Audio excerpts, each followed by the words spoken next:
Good evening and welcome everyone to the Chatham Township March 11th Township Committee meeting.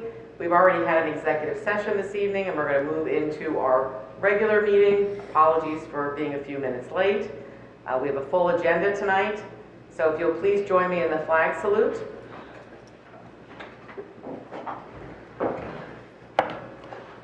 I pledge allegiance to the flag of the United States of America and to the republic for which it stands, one nation, under God, indivisible, with liberty and justice for all.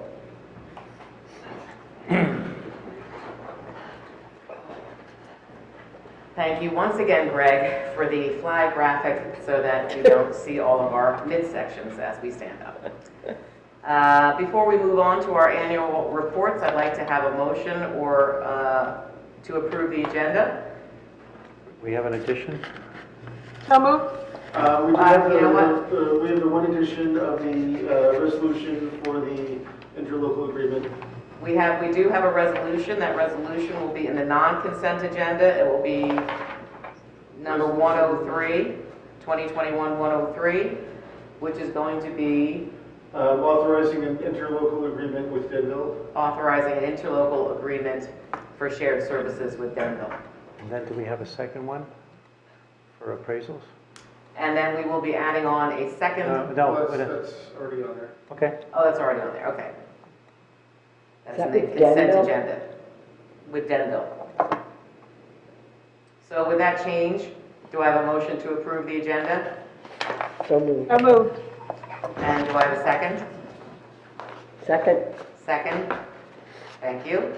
Madam Mayor, I was hoping to propose an amendment to the agenda, if possible, to the discussion section at the end of the agenda.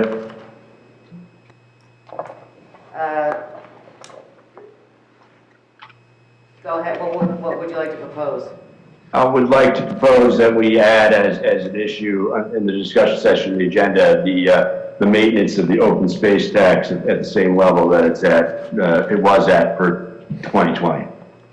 I would, it's up to the committee, but I would prefer that we're part of the putting out the agendas, and we know that they change. They've been changing up until 5 o'clock tonight, but we'd like to be able to give the public an opportunity to know what's on our agenda. So if we could hold that for our budget meeting for next week, because it will be discussed, for our next meeting, because it will be discussed at that point. Okay, well, I would just again, defer to the committee, and I realize it's late, that at that point, we'll be further down the road, and if there's going to be discussion about this issue, it makes some sense to do it now before we get to that budget meeting. Yeah, I think we've had some discussion on it at the pre-budget meeting, and the full budget meeting is when we have the full discussion on what's being proposed in the budget. So I would prefer to give the public some more advance notice of that. So do I have a motion to approve the agenda as is with the one addition? So moved again. And a second? Second. Thank you. And we're going to move right in because we have a lot of discussion items on for tonight. We're going to move right into our annual report from the Zoning Board of Adjustment. Is Tony in the house?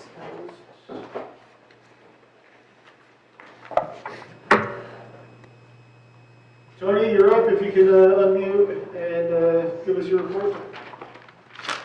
Okay, can you hear me now? We can hear you, but we can't see you. Okay, maybe that's good. I appreciate you letting me go first. I have to pick up my daughter up in Mountain Lakes. So for 2020, we had 14 applications, with one being commercial, which was the TSE&G staging area at Ferber Farms. When we look at all of our applications, we try to minimize the disturbance that the people are asking for, because the old adage, you don't ask, you don't get. So we try to minimize the variance encroachments, downsize some of the projects. We offer suggestions as to how they can comply within the variances. We actually have a pretty good rapport with all of our applicants. We haven't had any major arguments or discouragements. They usually will agree with our suggestions, but we also let them state their cases as to why they need what they need. And because a lot of the lots in the township are odd shaped or small or stuff, we try to work with the people. We encourage to rebuild an existing structure as opposed to just tearing it down and building whatever they want.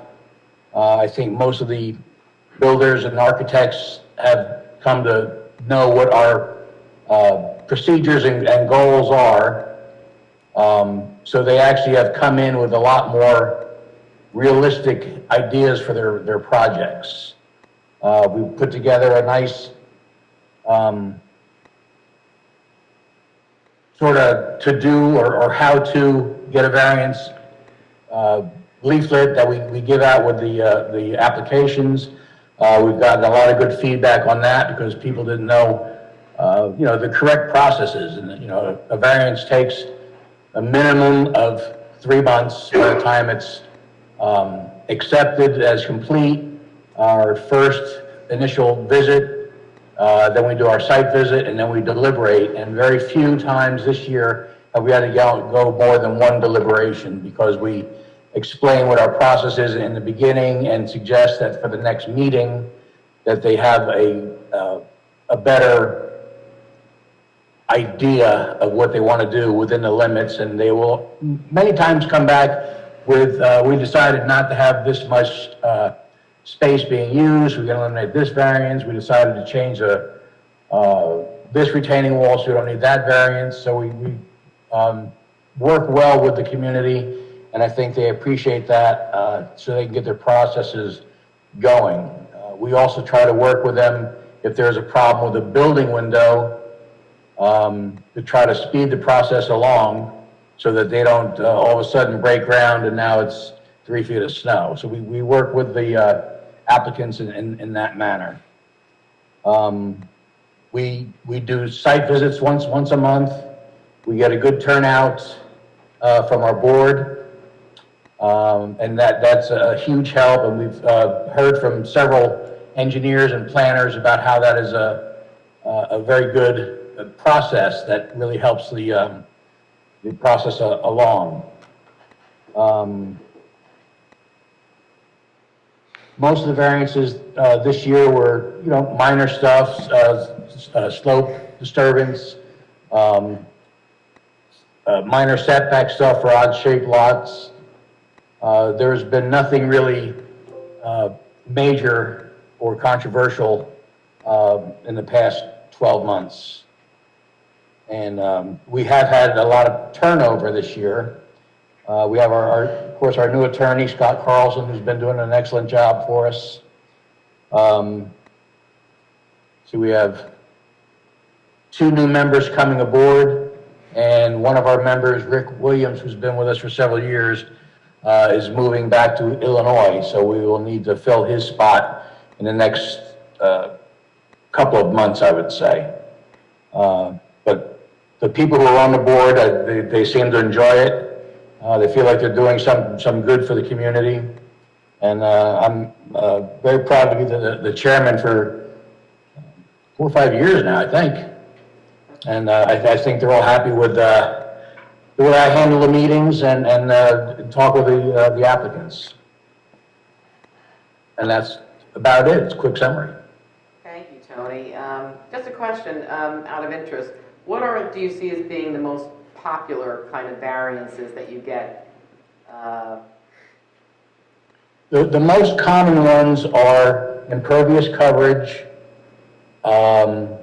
and steep slope disturbance, because so many of the properties in the township are on steep slopes. Even if they're not doing something huge, in order to make the machinery be able to get in there, they have to disturb quite a bit of area. But we take note that, a lot of that disturbance will be returned back to normal. But it's a very common variance of steep slopes,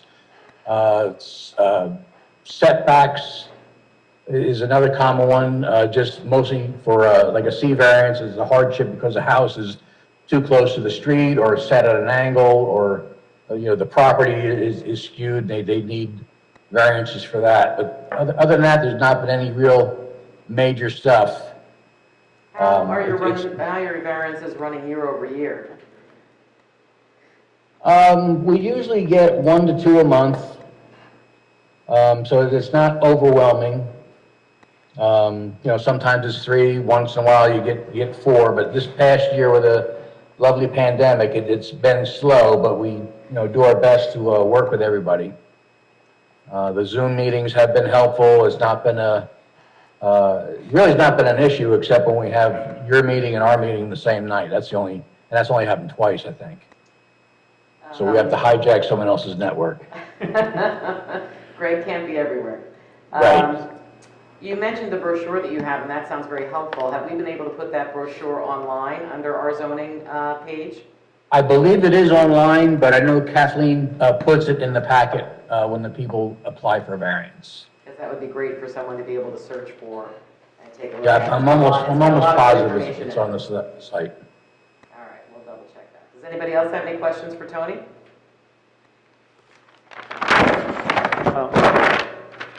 Seeing none? Just want to thank you for your service. Well, thank you very much. I enjoy doing it, and I'm proud to be a part of the Chatham Society.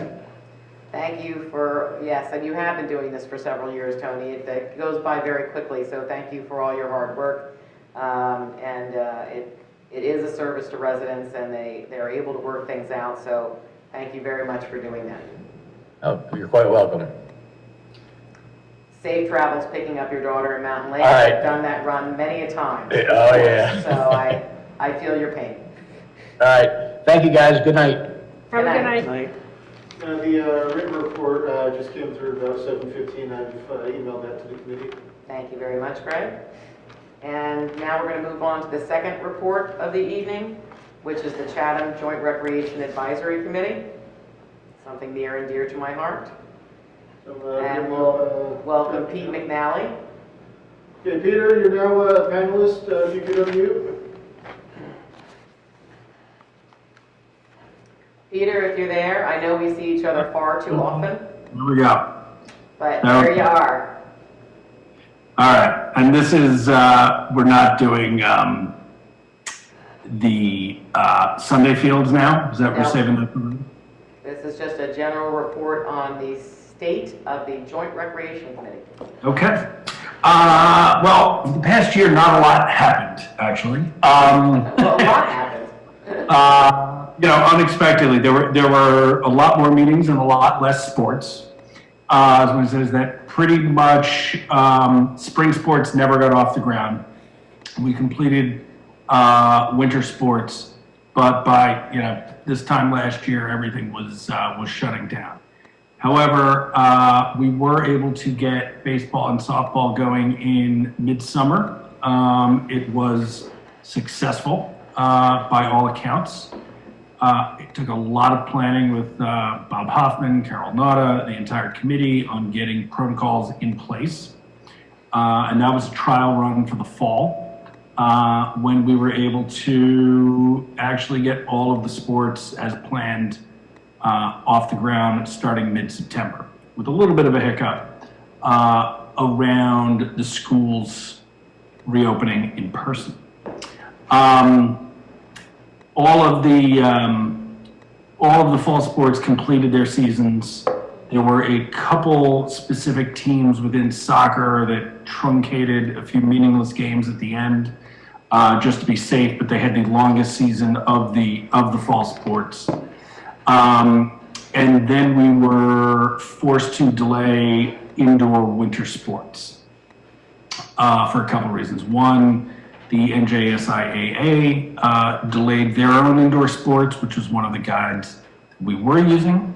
And then the schools were closed for in-person instruction. So we held off on doing anything. We reconvened in early January to discuss what we could do and where, and it was pretty much nothing at that point. But by mid-February, the numbers started moving in the right direction. And we had the protocols, we felt in place to safely do limited basketball and wrestling. But these are not games. The teams aren't traveling to other towns to play, or no other towns are coming here to play. But on a limited basis, we have had some of those activities. And then just this week, it looks like we have gotten the spring sports going, again, with all the proper protocols in place. And, we do have some things to consider coming up, but things are slowly coming back to normal, I'd say.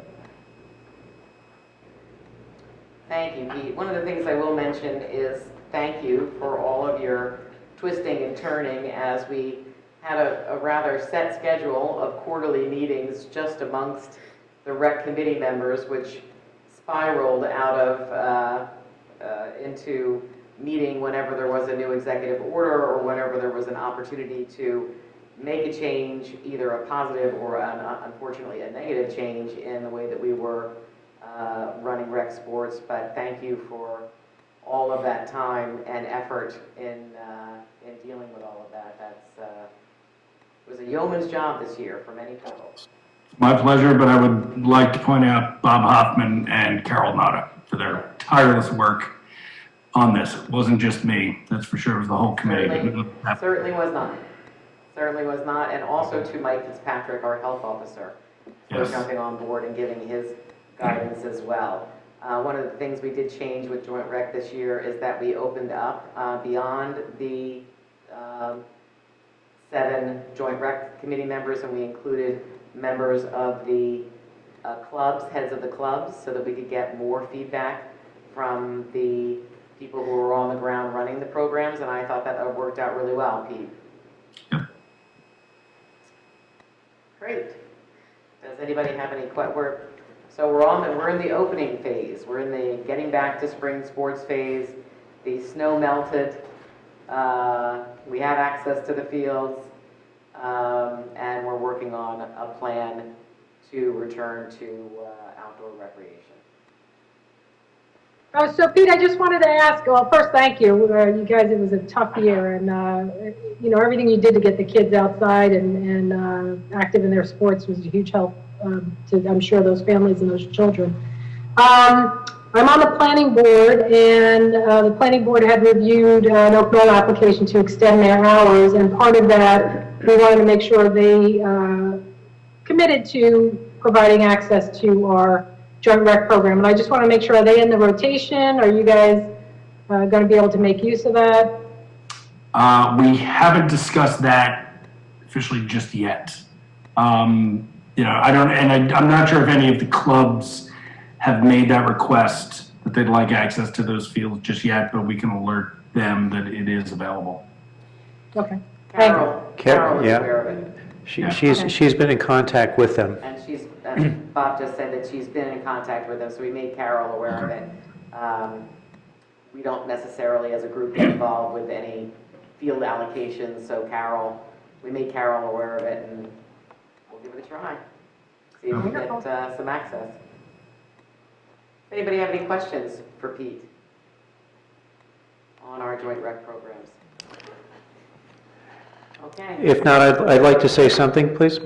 Thank Go you. ahead, Bob. I would like to thank Peter and a couple of the other members of the Joint Rec Board, but particularly Peter, because we've had some very difficult discussions, and the decisions that were made were always objective. They were based on the best information that we had, and sometimes that information would change rather frequently, but Pete was always calm. Pete always represented the best of Chatham, and he was he basically stood behind the decisions that were made either by myself or my counterpart in the borough, and knock on wood, we have been successful in making sure that the programs are safe and that our students, our children, can go to school and that we haven't affected the school population. So, Peter, thank you for all your help. Thank you, Bob. Big thumbs up. All right, Peter, we'll see you a little later in the show. Yes, you will. All right. Sticking around. You may log off, sir. We're going to move you into the green room, Okay. which is appropriate because you have a green solo cup. Yeah. St. Patrick's Day? Okay, well, thank you very much for the annual reports to both Tony Bavona and to Pete McNally. We're going to be moving on to proclamations. I have two this evening. One from the Library of the Chathams, and I'll read that proclamation. Whereas the Mayor of the Borough of Chatham and the Mayor of the Township of Chatham jointly awarded annual recognition to a Library of the Chathams volunteer who has demonstrated extraordinary commitment and dedication to library service. And whereas library resiliency efforts came to the fore on March 29, 2020, when our community was rallied and rose to meet the library's 1,000 Masks Challenge.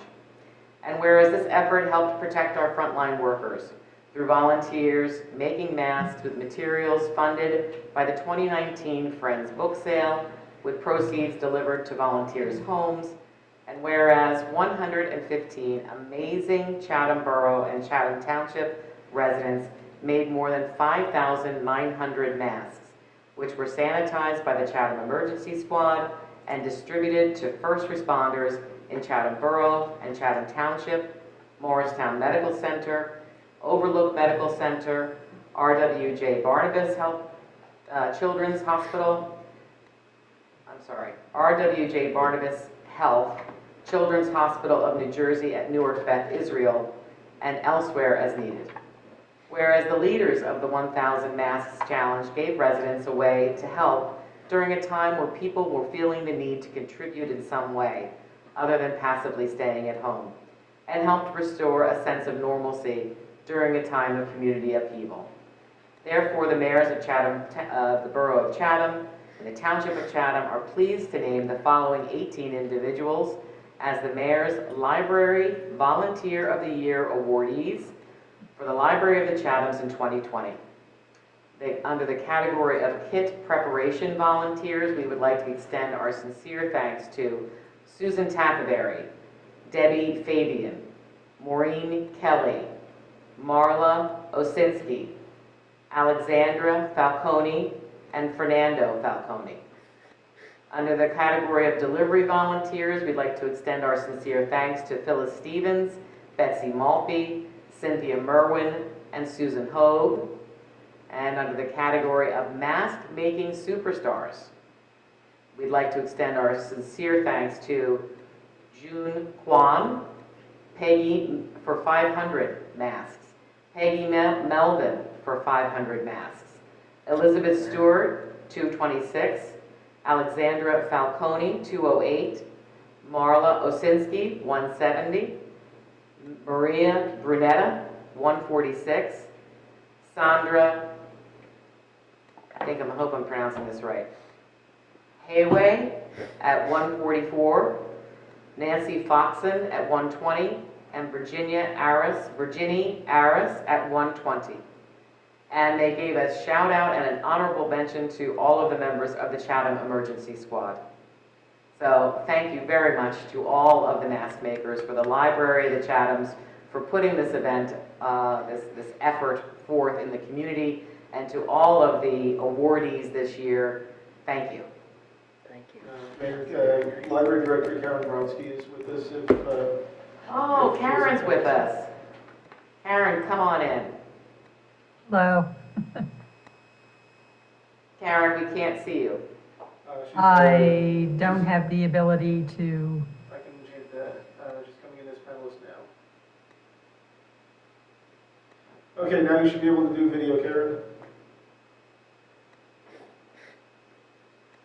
Good evening, Karen. Thank you so much for putting this forward for us to be able to recognize residents. It's one of the joyful things that we get to do. Would you like to say a few words about the proclamation tonight? Well, I would like to say that I am so grateful that our mayors chose to recognize these outstanding volunteers, and I am so honored to work with such wonderful people. Thank you so much. Thank you, Karen. It's, you guys have done a yeoman's job. I comment on it frequently. I love all the programming that you put together. It's provided so many opportunities for residents to enjoy. The topics are so varied, from children to adults and to traveling around the world and all sorts of different issues. Kudos to you guys for putting that together and for organizing this effort. So thank you for all you do. Thank you. Thank you. Zoom round of applause. Thank you. All right, thank you very much, Karen. And Greg? Okay, next up will Okay. be Next up will be a proclamation on Women's History Month. Whereas for more than 2 centuries, our nation has grown under the simple creed that each one of us is created equal. It's a notion that makes America unlike any other place on earth, a country where no matter where you came from or what you look like, you can go as far as your talents will take you. And whereas Women's History Month is a time to remember those who have fought to make that freedom as real for our daughters as for our sons. Written out the promise of the franchise, there were women who were reached up to close the gap between America and what it could be. They were driven by a faith that our union could extend true equality to every citizen willing to claim it. Whereas that legacy of change is all around us. Women are more than half of our population, nearly half of our nation's workforce, and more than half of our college graduates. Whereas women are still not fully or adequately represented at the top tables of organizations or corporations, nor on local, state, and national legislative and governing bodies, and therefore not being heard or listened to, nor is a woman's very important perspective properly represented when decisions and laws are being made. And whereas our history shows that when we couple grit and ingenuity with our beliefs, there's no barrier that we cannot overcome, we can stay true to our founding creed that in America, all things are possible for all people. Whereas Chatham Township community leaders are working together to shine the spotlight on Women's History Month and to celebrate women's empowerment and to focus on women in history who fought for the rights and for those who have changed the course of history. Now, therefore, I, Mayor Tracy Ness of the Chatham Township Committee, do hereby proclaim March 2021 as Women's History Month in the Township of Chatham. Yay. Thank you, everybody. And now we are going to go to mayoral appointments. I apologize, this was supposed to be on the last meeting. Lisa McHugh is joining the Environmental Commission. She's been an active member of the Environmental Commission for many years. She was most recently on our Zoning Board of Adjustment, and she chose to come back when an alternate position opened up. And so we'll appoint Lisa McHugh this evening. Now we're going to move on to reports. And Mark, we'll start with you for reports.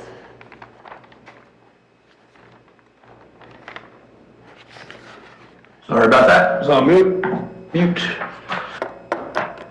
Hi, everyone. Actually, a couple things to report tonight. I guess I'll start with the sort of commingled issues of the health department and the library of the Chathams. As I mentioned in my last report, the board, I'm very happy to announce and re-announce, I guess, that the Board of Trustees has approved a plan to move forward, conditioned only on sign off from the health officers of both Chathams, to the next phase of the long-standing library opening process, which is the key phase of having people actually be able to go to the library on a limited capacity basis in first instance, and then to grow from there.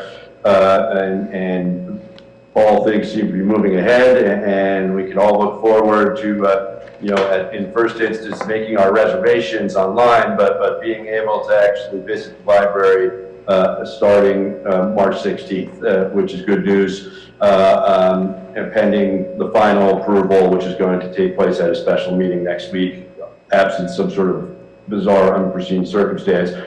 And I say bizarre, anything's possible these days, but on a related matter, the Board of Health has met, gotten over the statistics, and it's good news.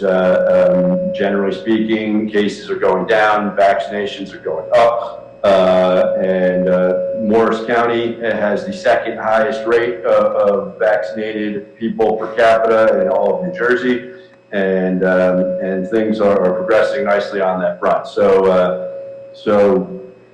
We're progressing towards the end. Obviously, we see the trend nationwide, and great news about the library. I'm super happy about, and congratulations to those volunteers that Tracy just recognized. As far as the Public Safety Committee goes, there was a theft of a car of somebody who left their key fob in since our last meeting. I was extremely gratified, although, you know, it makes me nervous about the risks involved, that in the wee hours of the morning, one of our astute Chatham Township officers observed the suspicious situation, and after a bit of a chase, the suspect was apprehended. So that's always a positive. You know, the more people who are apprehended, I guess, the more of a disincentive it is for criminals who are looking to engage in criminal activity to come here and do so. But the number one incentive, as always, is to just let it be known that Chatham Township is a place where people lock their cars. So this is my bi-weekly recommendation to do so. And remember, and what the incident that happened this week is instructive, because it's not just, you know, nobody wants their car to get stolen or their personal property to get stolen, but when you get into a car theft situation, it creates an extremely dangerous situation for Chatham Township police officers and anybody else who might be out on the road when one of these thieves doesn't want to get caught, and you could get into a chase situation. So there's a whole effect for keeping your cars locked. So great work, and congratulations to the force for being on the lookout even at 4:30 in the morning and to making the arrest. And finally, related also to public safety, we're going to be discussing later tonight the Cannabis Ordinance, which really has to do with the township's previously enacted ordinance with respect to the sale of cannabis products and recreational marijuana products as businesses within the township. But just to report to the community who's watching, there's a separate issue associated with the legislation that had just been signed by the governor before our last meeting, which has to do with a provision making it illegal for police officers to who apprehend minors in the possession of marijuana or alcohol under the marijuana ordinance to be barred from notifying parents about such an apprehension, instead of issuing a written warning. Mark, was this a part of your meeting with the chief? Because we have not had a meeting with the chief about this. So is this part of your report on your meeting with the chief, or? It's a report on a communication that I had with the chief, where he forwarded to me just late yesterday a statement from the Morris County Chiefs of Police organization, just explaining that, because a lot of us, I assume a lot of us on the committee, whether you're on the Public Safety Committee or not, have heard from people just asking about this. Is this really true? And the short answer is it is true technically, but it seems that a bipartisan solution is being reached in Trenton involving the governor and both parties to proactively correct what seems to have almost unanimously been seen by the public as not a good aspect of this law. So I just wanted to accept people ask the committee about, you know, issues related to public safety, and I have communicated with the chief about it and about what's going on with it. I just want to report that development. And that's and the Business Advisory Committee newly created members are in the process of communicating with each other and arranging to to have their inaugural / organizational meeting, but that has yet to occur, but I expect it to soon. Okay, do we expect that to happen before the next meeting? I can't see any reason why it would not occur, Okay, great. Any update from the BOE? No report on that specifically. Thank you. Okay, Ashley? I got a few things. So, in regards to JCP&L, I know I mentioned last time that, for Arbor Day, they're going to be planting 50 saplings at 405 Southern Boulevard. If anybody wants to join them, they are welcome to. It will be on April 30th, Arbor Day. And it's with their green team and women in leadership team with the Great Swamp Watershed. So I thought that was great. The next thing with New Jersey American Water, I know the committee was informed about this previously, but I wanted it to be known for the public that a few weeks ago, the town was made aware of about 4,800 feet of pipeline under River Road that needs to be replaced. It was about between 70 and 90 years old. That's water service to about 79 homeowners will be replaced. This is on River Road going south toward Henry. And this project should start next week or the following week. A meeting was held last Friday out on River Road, but final details and like a traffic plan and everything are still being worked out. But we're going to do our best to help with the notification of the residents. I know that New Jersey American Water will be hand delivering flyers to all the homes along River Road that will be impacted, and they will be mailing postcards to all residents in our zip code. So we should be notified as soon as possible from them, and perhaps we can also make an alert on the website as something as well. Hopefully, the installation of the line will be completed by April 30th. And calling pool, it's on a discussion item, so I figured we'll just wait for that. And that's all I got. Celeste? Yes, I have a lot to talk about. Well, you're here tonight, so. Well, first of all, this is from the Mayor's Wellness Committee. We wanted to talk about the Chatham Community Food Distribution. And they've been in business or been in operation for 44 weeks now. And they started up last March 2020. And every Wednesday from 3 to 4 p.m. there's distribution of the food. And they started up with a pantry where people could bring food and just put it in there, whatever they had extra, and they continued on, and where they were able to get donations from different people, where they would donate ShopRite cards, or they got Panera bread, and the Chatham Bagel brought bread and bagels, and the fire department kept the milk and eggs cold. They had a lot of help, and it's still going on. So every Wednesday you could go down there and pick up food. There's fresh food, fresh produce donations via boxcar, cash donations through the Chatham Methodist Church, and shelf-stable lunches, and ShopRite gift cards. I have a lot here to talk about. And now that Easter's coming up, they're conducting a ham drive. And they have donated candy from T.M. Ward, coffee, and Easter baskets from the Green Village Methodist Church.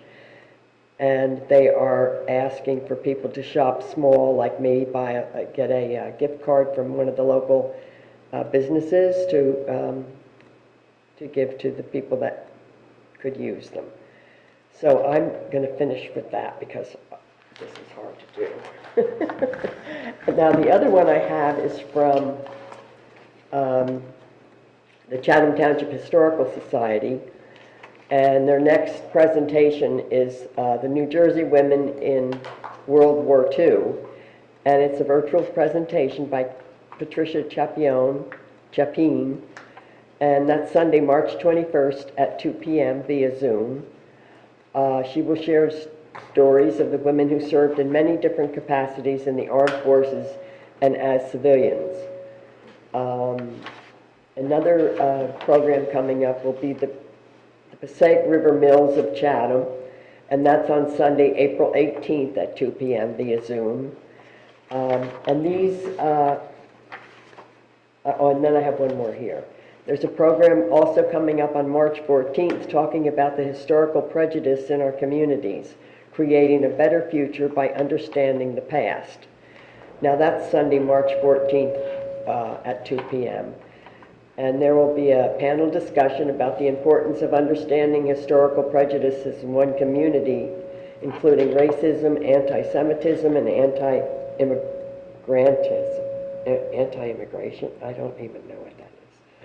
And researching and identifying historical prejudices in one's community, discussing the effects of the prejudice in the past and consequently the present, identify ways in which historical prejudices can be presented and discussed by community groups, historical societies and museums, libraries, and educational institutions.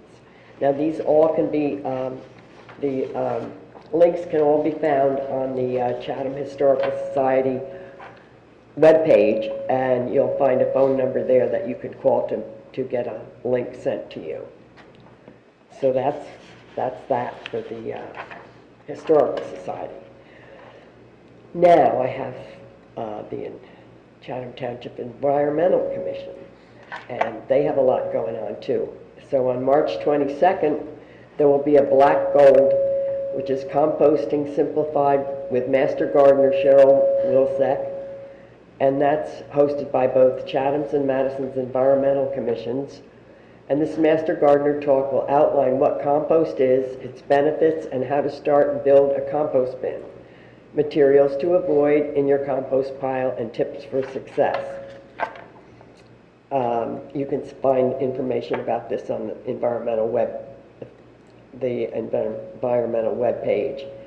They are also having a number of programs coming up in April, and April 1st at 6 p.m. there will be a virtual information center with the Great Swamp Outdoor Education Center, where they learn about coyotes and other animals we share our space with.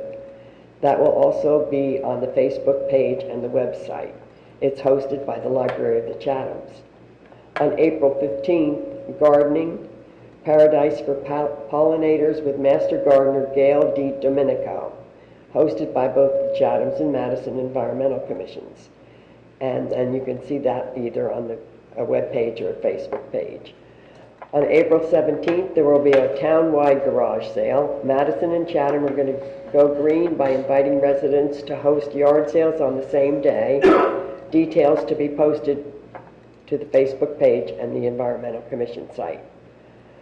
On April 22nd, there's an electric vehicle expo in partnership with Madison and Chatham Borough, and that will be hosted in the afternoon on Sunday Motor Vehicle Company in Madison.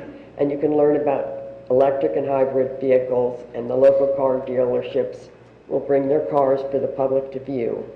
And as I said before, everything can be found on their Facebook page or their Environmental Committee website. Oh, and then one more thing. On April 30th, the library will present a program on owls. And I think I've said enough. I'm done. Our Environmental Commission is very busy, I know they are. They're doing great things. and so is our Historical Society, so that's terrific. Everybody's working hard. Thank you. Stacy? So I'm going to go into my reports. I just wanted to mention today was an interesting day. It was a gorgeous day out, but my daughter reminded me that it was a year ago today that I got the phone call from her in tears that she was going to have to be picked up at Boston College. She was a senior at the time, And for us, that is the time, the moment when the pandemic really became real. We've come a long way in the last year, and whether it's the UMC's food pantry or so many other initiatives taken up by our residents in the township. Walking outside, I saw a lot of people outside. It was a beautiful day, and it just felt like we had turned the corner. So, really compliments to our residents on everything they've done to take care of each other, and hopefully we're coming out of the dark at this point. In terms of reports, the Municipal Alliance Committee met on Wednesday. It seems like everybody's got, program fever. They're all excited to get moving on stuff. March 24th, there'll be an Escape the Vape program hosted by Atlantic Health at 6 p.m. On March 25th, the Schools Consortium is having a program on keeping your parenting sanity, which I'm sure many people would like to take advantage of at this time. And they'll cover a lot of topics in managing your children. Week of April 19th, maybe the 21st, I'm not sure, Chatham Middle School will be hosting a drug trends program. And April 24th is Prescription Drug Take-Back Day.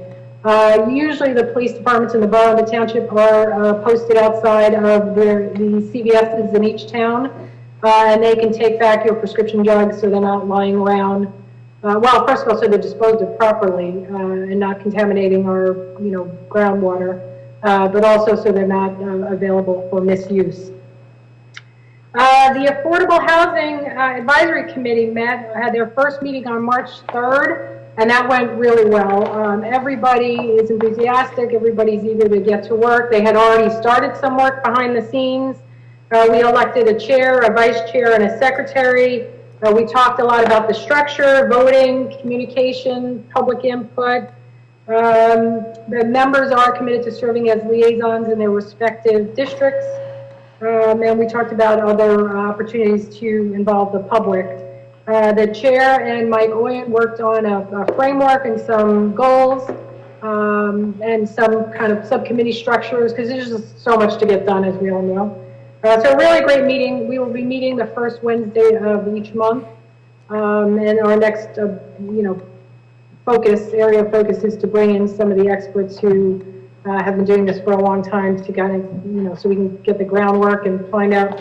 The objective is really to prep for our fourth round, which is in 2025. So really a great group of people, and they're eager to get to work. So, and I think that's all I have. Planning board was canceled.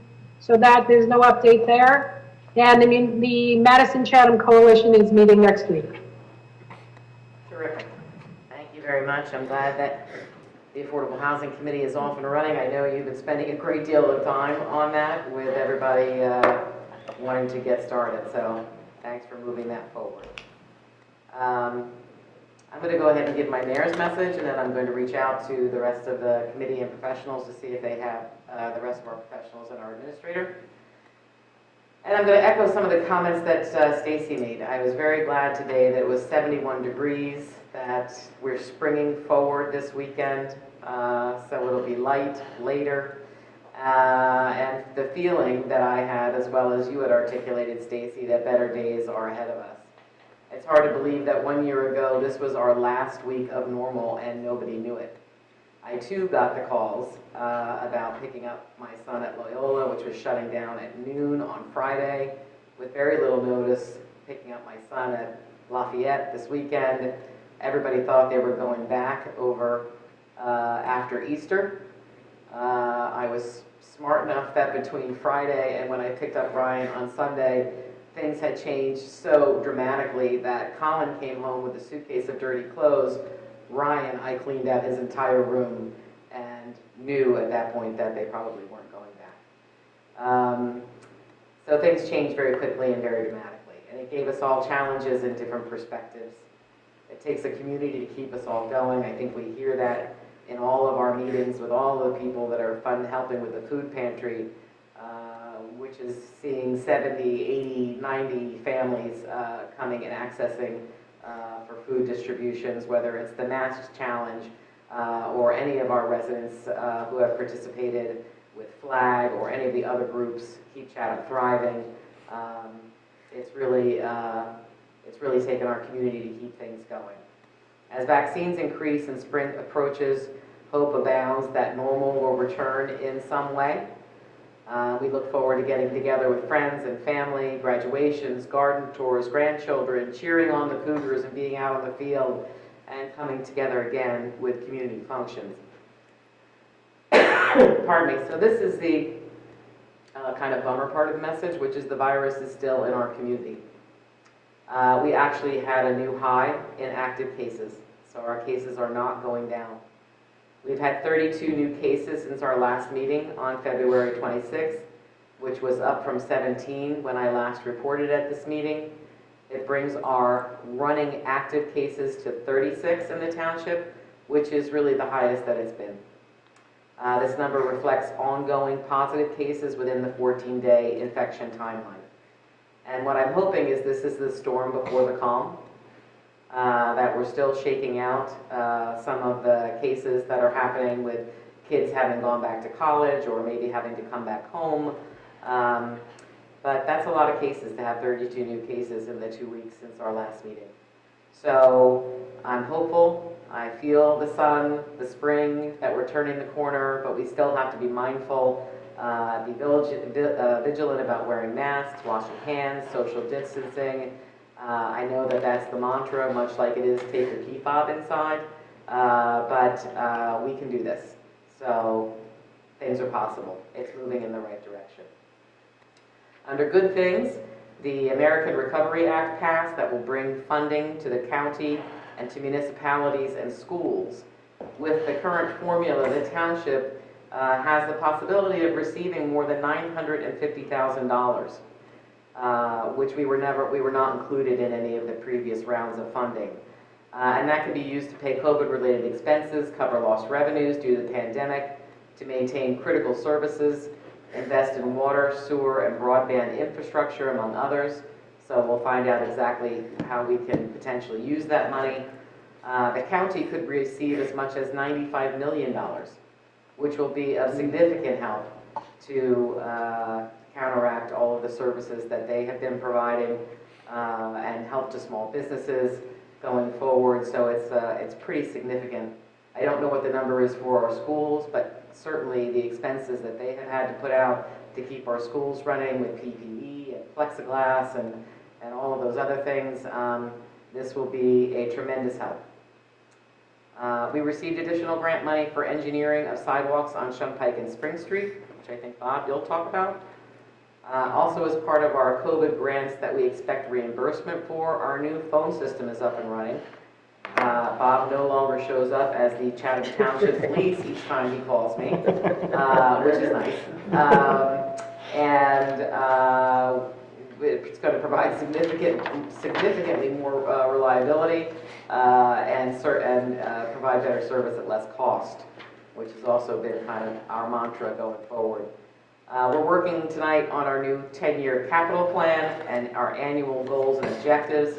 I would encourage residents to reach out to the committee with things that they would like to see in the township, issues, repairs, a vision for something new. This will be our second years of our goals and objective process, and all comments are welcome. And I'd like to end with a big thank you to the Great Swamp Watershed Association for preserving acreage for open space in Chatham Township. It's next to what was the Hogue Farm. This was done at no cost to us. We want to thank Sue Hogue, who was a former mayor, for beginning these discussions many years ago, our Open Space Committee for continuing with the family, and certainly the Kent family for choosing to preserve their land instead of selling off the parcel. So we deeply appreciate that. Thank you very much to all of those who have been involved over the years for continuing to preserve open space. Joint Rec has already given their report. The Diversity Committee will have its second meeting on Monday, and that's it for me. Do any of our professionals, Albert, do you have any reports for us this evening? I think you've been. Yes, Madam Mayor. We were going to address two of the resolutions on the non-consent agenda. I forgot that. Do you want me to read that? You can address them, yes. Okay, I apologize. There are two affordable housing matters on tonight's agenda. The first is a resolution approving a relocation agreement with Crown Atlantic Company LLC on the Police Department, Department of Public Works and the skate park property. There is a telecommunications tower and a conduit from Southern Boulevard extending to the cell tower compound. This conduit is being relocated at the expense of the Arbor Green at Chatham developer because if it remained in its current location, the conduit would be underneath the Arbor Green building. The relocation agreement allows for the relocation of the conduit with a portion to remain beneath the Arbor Green parking lot and a portion to be moved to the skate park part of the property. As the negotiations between Kronos Holdings LLC and the Township continue to arrive at a fair market value for 522 Southern Boulevard, I'm happy to report that Kronos has agreed to permit the Township to perform initial due diligence at 522 Southern Boulevard, allowing the Township to proceed in a timely manner before the Planning Board and to apply for 9% tax credits. The second resolution ratifies and confirms what will be my signing of a site access agreement with Kronos and an indemnification agreement with Walters Cornerstone Development LLC, the Township's designated developer, which will be performing the initial due diligence on this property. This means that Walters is indemnifying the Township for its actions on the property. And on behalf of the Township, I'd like to thank the Kronos owners for granting the Township this access. Thank you, Madam Mayor. There is one additional item that I'd like to address on the non-consent agenda. That is the resolution supporting application of the Township of Chatham for a Green Acres diversion at Estuarine Field and Colony Pool. This is a matter that has been pending for a considerable period. You may recall that the cell tower company, T-Mobile, had cell antennas on at least two sets of the lattice tower erector sets. Those lattice towers were removed and replaced with towers. And during that period, T-Mobile had to relocate. Then, as a result of that, the Township went out to bid to lease Township property. The two sites that the Township selected were Estuarine Field and Colony Pool. They went out to bid under the normal process. T-Mobile was successful in obtaining that bid and constructed temporary cell towers at both Colony Pool and Estuarine Field. Those leases were approved by the Department of Environmental Protection Green Acres program for 2 years with 6-month extensions, with a 6-month extension for each lease. However, because of circumstances beyond the control of the Township or T-Mobile overstayed the approved period on the Colony Pool and Estuarine Field. And when I say approved period, it's the period that was approved by the Green Acres program. As a result of this, this triggered a diversion application, and notwithstanding that the temporary cell towers at Estuarine and Colony were removed toward the middle to end of 2018, that diversion process has continued for the last 2.5 years. In the beginning of 2019, the Township held a public hearing to hear public comment on the diversion application. That hearing, residents appeared, they asked questions, made comments, there was a transcript made, and that transcript was submitted to the Green Acres program as part of the diversion application. The diversion application requires 2 public hearings. The second set of public hearings is toward the end of the application process when the matter is ready to be submitted to the State House Commission, and those hearings were held on February 24th and February 25th of this year. No members of the public appeared at those hearings. There was one question that was submitted in writing by someone that had moved within 200 feet after the cell towers were taken down, and was questioned whether this meant that new cell towers were going to be installed, and the answer to that question is no. Those cell towers were removed, the property restored, and we are now just formalizing T-Mobile overstaying at those two fields. And it does not mean that there will be new cell towers at either of those facilities. As part of this process, Green Acres requires the township to adopt this resolution in support of the Green Acres diversion application. That's a long explanation for something that's been going on for 2 years, and during that process, the township had moved to evict T-Mobile from the two sites because the township knew that it was overstaying the Green Acres approval. But before the township moved to evict them, T-Mobile sued the town, and ultimately the judge ruled in favor of T-Mobile on the theory that removing those towers without a replacement antenna towers was detrimental to the health, safety, and welfare of the residents in Chatham, simply because as a society, everyone depends more on cell phones than landlines, and losing that ability, including making calls to emergency services and 911, would be detrimental to the public. So the judge said T-Mobile can stay on there, but that they would be responsible for any costs associated with the diversion. And so far, what has occurred is T-Mobile has made all the payments to the township.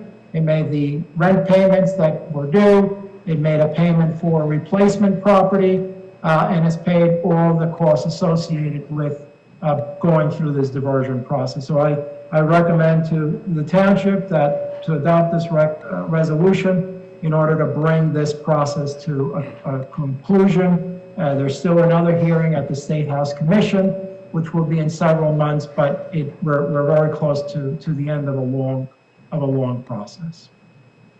Thank you very much, Albert. John? Mayor, I'll just bring the committee up to speed on what's happening at the Dixie Dale development. There's been a lot of focus from the developer to work on Mount Vernon. That's where they're extending a sanitary sewer, which is going to extend into their property. They're also focusing on work along River Road. They're going to start installing a new drainage system along the shoulder of River Road.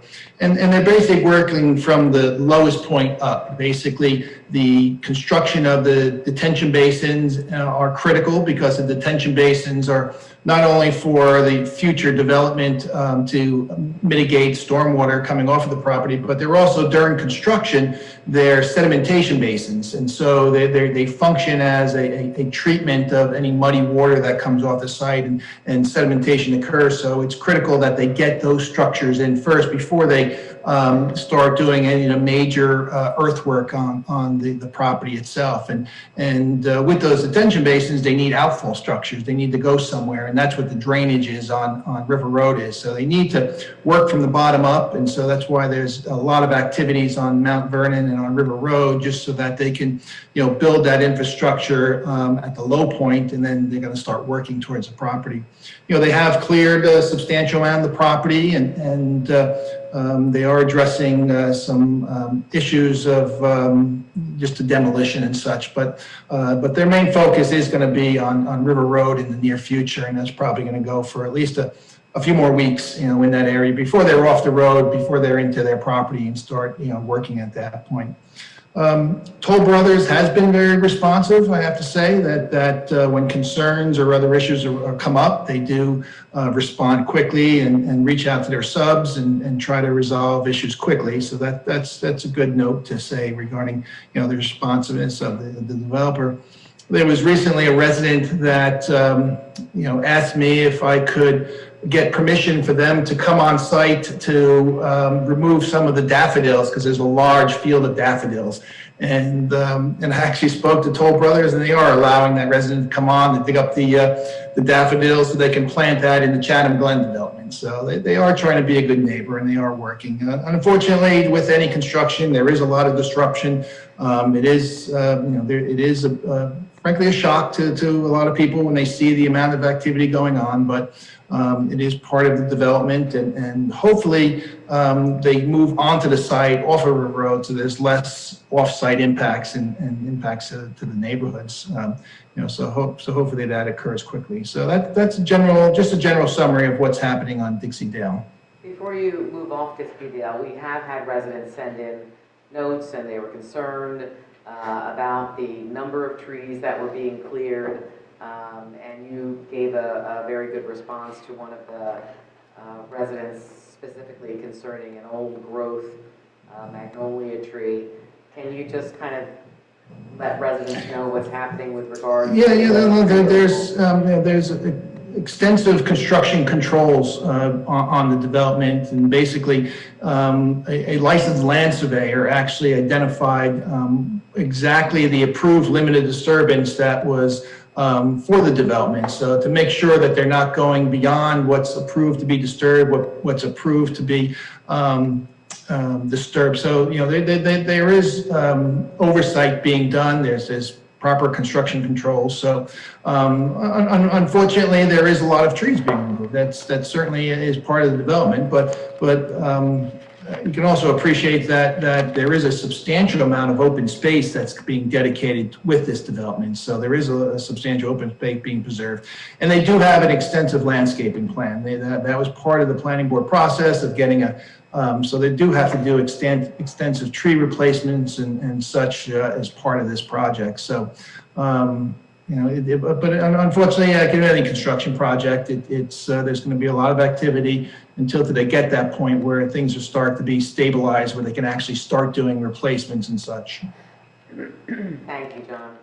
It is a shock, as I've said before, that for those members of the public and for those of us that were going to the planning board, there's nobody left on the committee, and it was actually as part of this decision-making process, but those of us who attended the committee, the planning board hearings, that to see it up on a green board and to see the plans and to look at the plans and talk about tree counts and talk about land being preserved versus what they need to do for the soil and sediment control and water controls, just to see it on a board in a meeting and then to see it in action is quite a shock. So thank you very much for being responsive to residents' requests, and I'll preemptively and cautiously thank Toll Brothers for their willingness.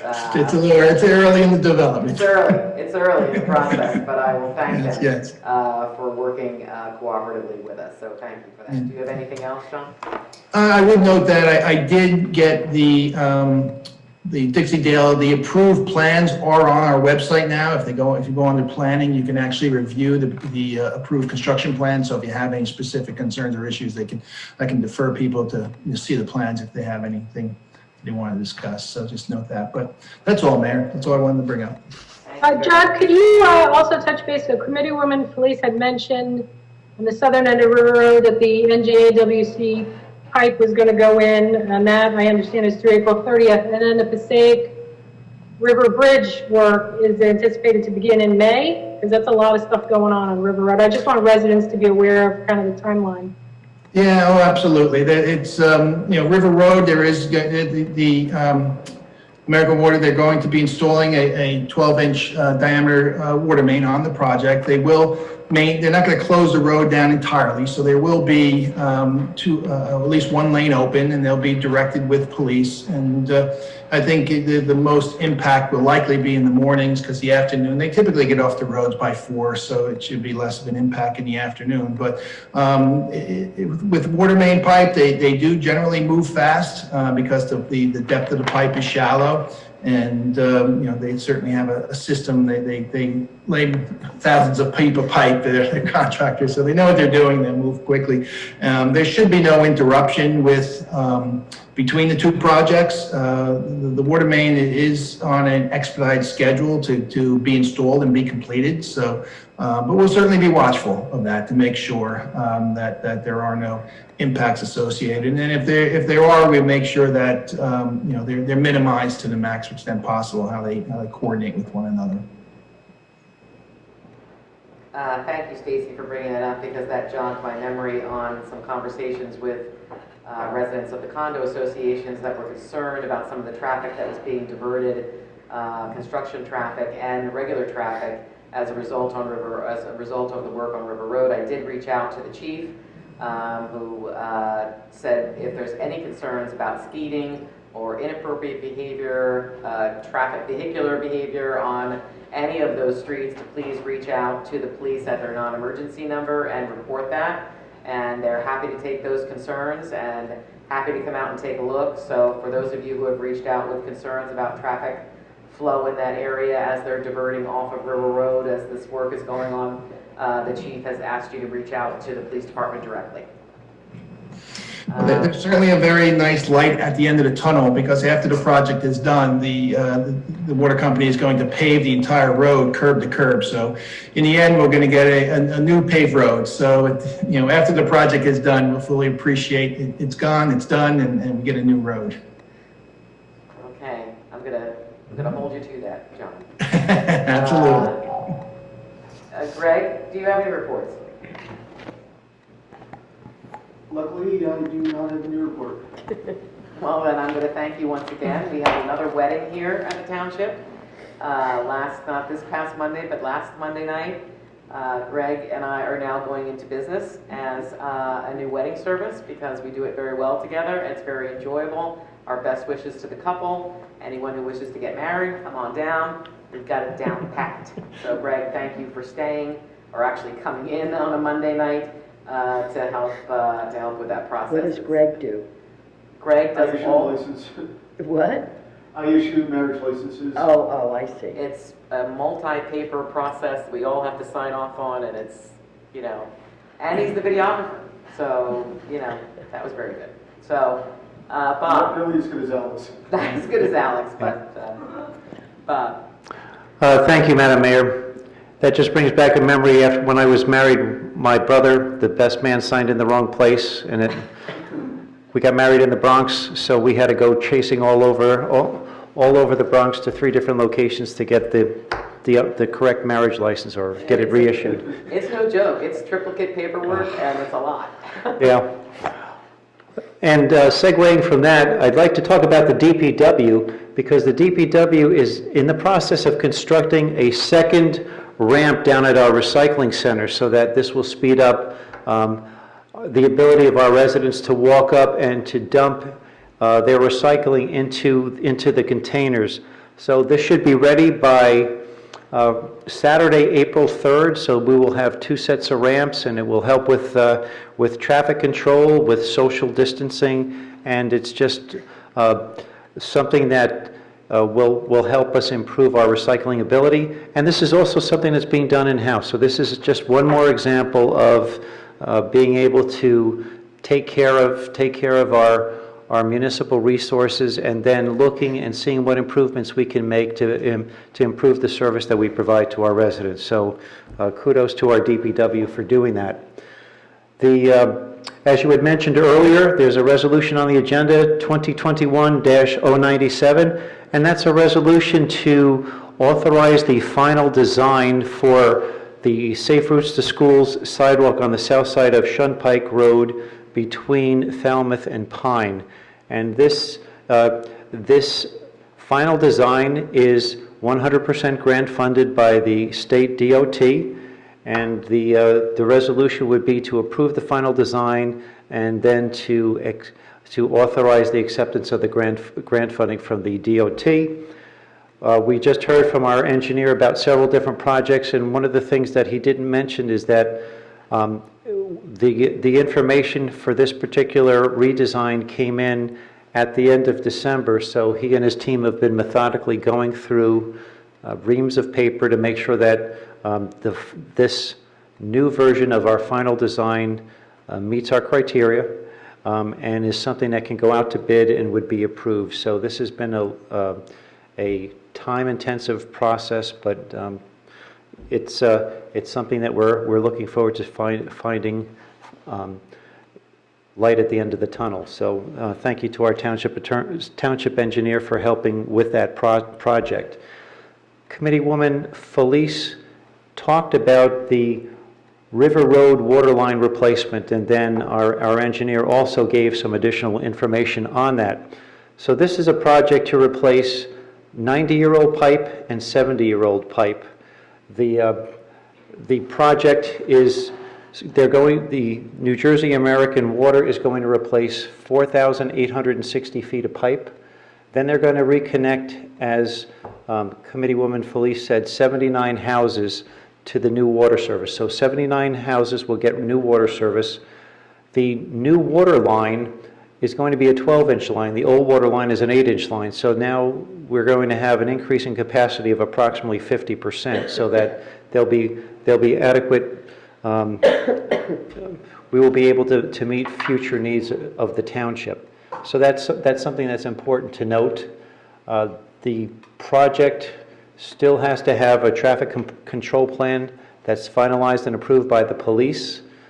We will be doing electronic notification once the traffic control plan has been approved and the road opening permits have been reviewed and approved by our engineer.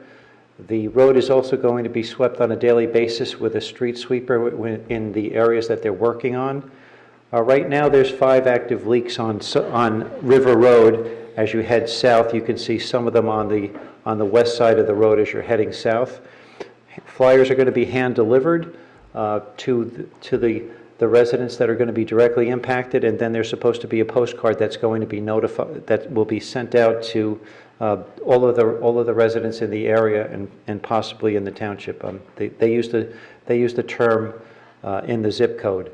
So we'll see. We did have a meeting on site on Friday at 10 o'clock, last Friday at 10 o'clock, and then we actually had a pre-construction meeting in the parking lot of the municipal building yesterday. So it was on the tailgate of a pickup truck looking at plans. It was 1:30 in the afternoon, and we were going through the details. So this is literally hot off the press. One of the things that people may be concerned about is the traffic flow, but it's also school buses and the garbage trucks. So the school buses and garbage trucks at all times will be able to traverse River Road. So school buses will be able to continue their routes, and your garbage will be picked up when it's supposed to be picked up. So those are some of the key things that we were looking to make sure didn't fall through the cracks. So again, that's a synopsis, and as the engineer said, the good news is, at the end of the project, the road will be paved curb to curb, so we will have a new water line that's 50% larger. Our residents in the affected area will have new water service, and the township will have a new road to boot, and then we can move on to some other exciting challenges that hopefully don't come up with less than 3 weeks of notice. So that's part of it. So stay tuned for more information, and we will put it onto our website. There was a couple of other things that we will talk about during the discussion process. The deputy mayor and yourself brought up the fact that it's been about a year since the pandemic started, and I looked in the paper this morning, and this is also the 103rd anniversary of the first confirmed case of Spanish influenza in 1918. So that started in Fort Riley, Kansas, which was a U.S. Army base, and 46 soldiers wound up passing away from that.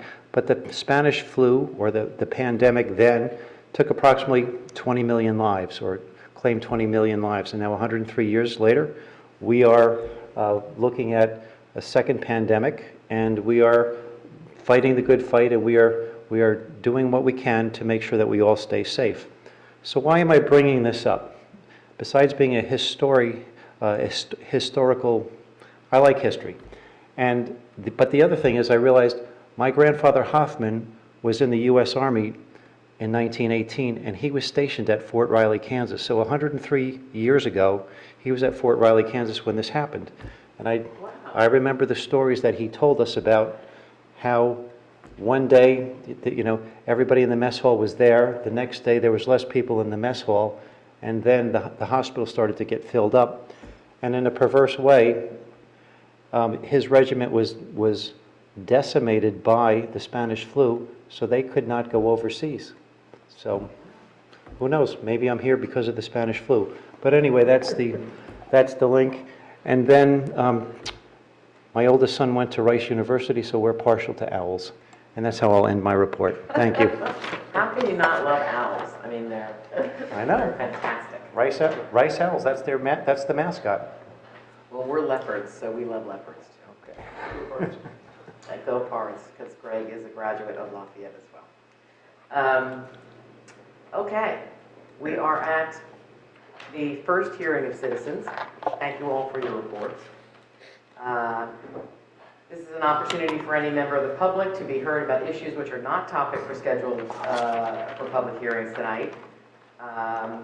And to help facilitate an orderly meeting and to prevent all to be heard, speakers are asked to limit their comments to 5 minutes.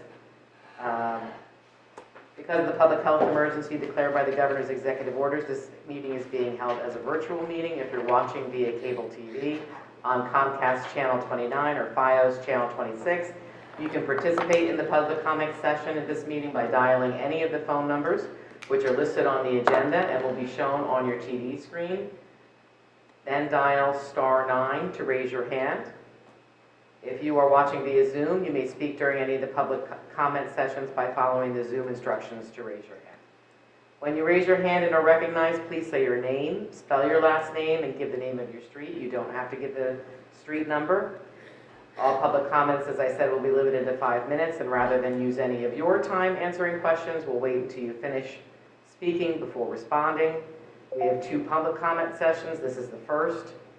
Written comments submitted to the Township Clerk before 3 p.m. will be read during the public comment session and are subject to the same guidelines as oral comments, namely each comment is limited to 5 minutes and each person can make only 1 oral or written comment per public hearing session.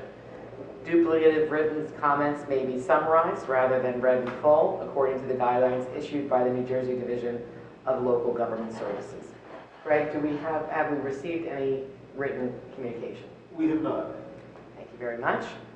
So then we'll move on to our public hearing.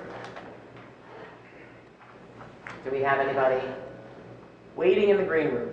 We do not. Okay, move on. Okay, seeing no one in the green room, we will move on to the consent agenda. We have the public hearing on ordinance 2021-05. Oh, I apologize. We'll close the first public hearing, and we will move on to the public hearing and final adoption of ordinances, of which we have 1 on this evening, which is the ordinance 20. Oh, Greg, that's you. Do you want me to read it? No, I got it. An ordinance of the Township of Chatham, County of Morris, State of New Jersey, naming streets located in the Township of Chatham in the Dixie Dale development. So this is our final adoption of this ordinance. And I'll open up the hearing for citizens who want to comment on ordinance 2021-05 for the street names. Do I have any discussion? Actually, before I open it, Well, we should do the public hearing first. we're going to do the part. So we'll do the public hearing first. Do I have anyone who would like to comment on this particular ordinance? And I do have a hand raised. Phone number, the last 4 digits, 1792. Thank you. You can go ahead and unmute yourself, and you can comment on this ordinance. Phone number with the ending in 1792. We still show you as muted.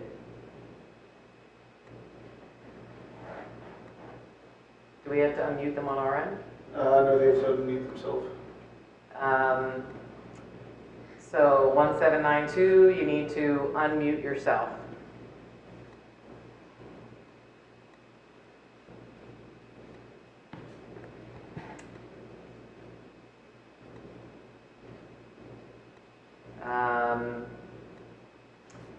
Okey-doke. We'll give it another try. You can unmute yourself. Or if you can come on video so we could let you know that you're not able to speak. That's fine, I'm not being able to. Oh, the right phone. Okay. All right, well, I'm very sorry about that, but we can't hear you, so there's not the ability to make comment. If you'd like to comment at a second period, you may do that. I'll close the public hearing on the ordinance for street names. Is there any any committee discussion on the street name ordinance? Seeing none, if someone would like to move for the final adoption of this ordinance, So moved. and a second? Second. Second, thank you very much. Roll call vote, Greg, please. Mrs. Felice? Yes. Mr. Hamilton? Yes. Mrs. Fundaco? Yes. Deputy Mayor Ewald? Yes. And Mayor Ness? Yes. Thank you very much.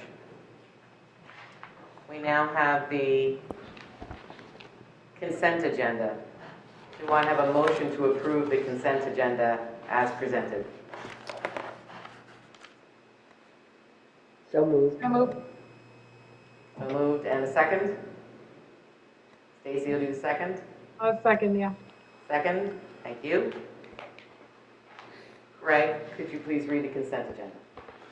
Yes, this evening we have Resolution 2021-088, payment of bills, OD9, approving meeting minutes, 2021-90, approving executive session minutes, 91, settling tax appeal, 92, refunding overpayment of taxes, 93, appointing member to Colony Pool Committee, 94, authorizing appraisal for property acquisition, 95, appointing members to Zoning Board of Adjustment, 96, approving list of volunteers eligible for LoSAP, which is the Length of Service Award Program, 97, 2016 Safe Routes to School, Shunpike Road, South Side, 98, budget transfers, and 99, salary resolution.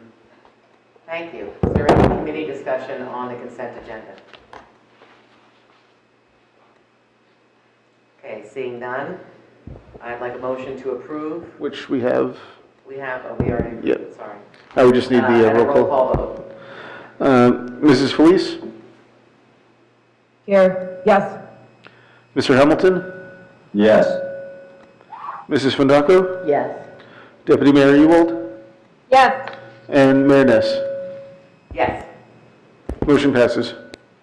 Okay, we are moving through here, gang. We now have a non-consent agenda. First up, we have a resolution. Greg, would you like to read Resolution 2021-100?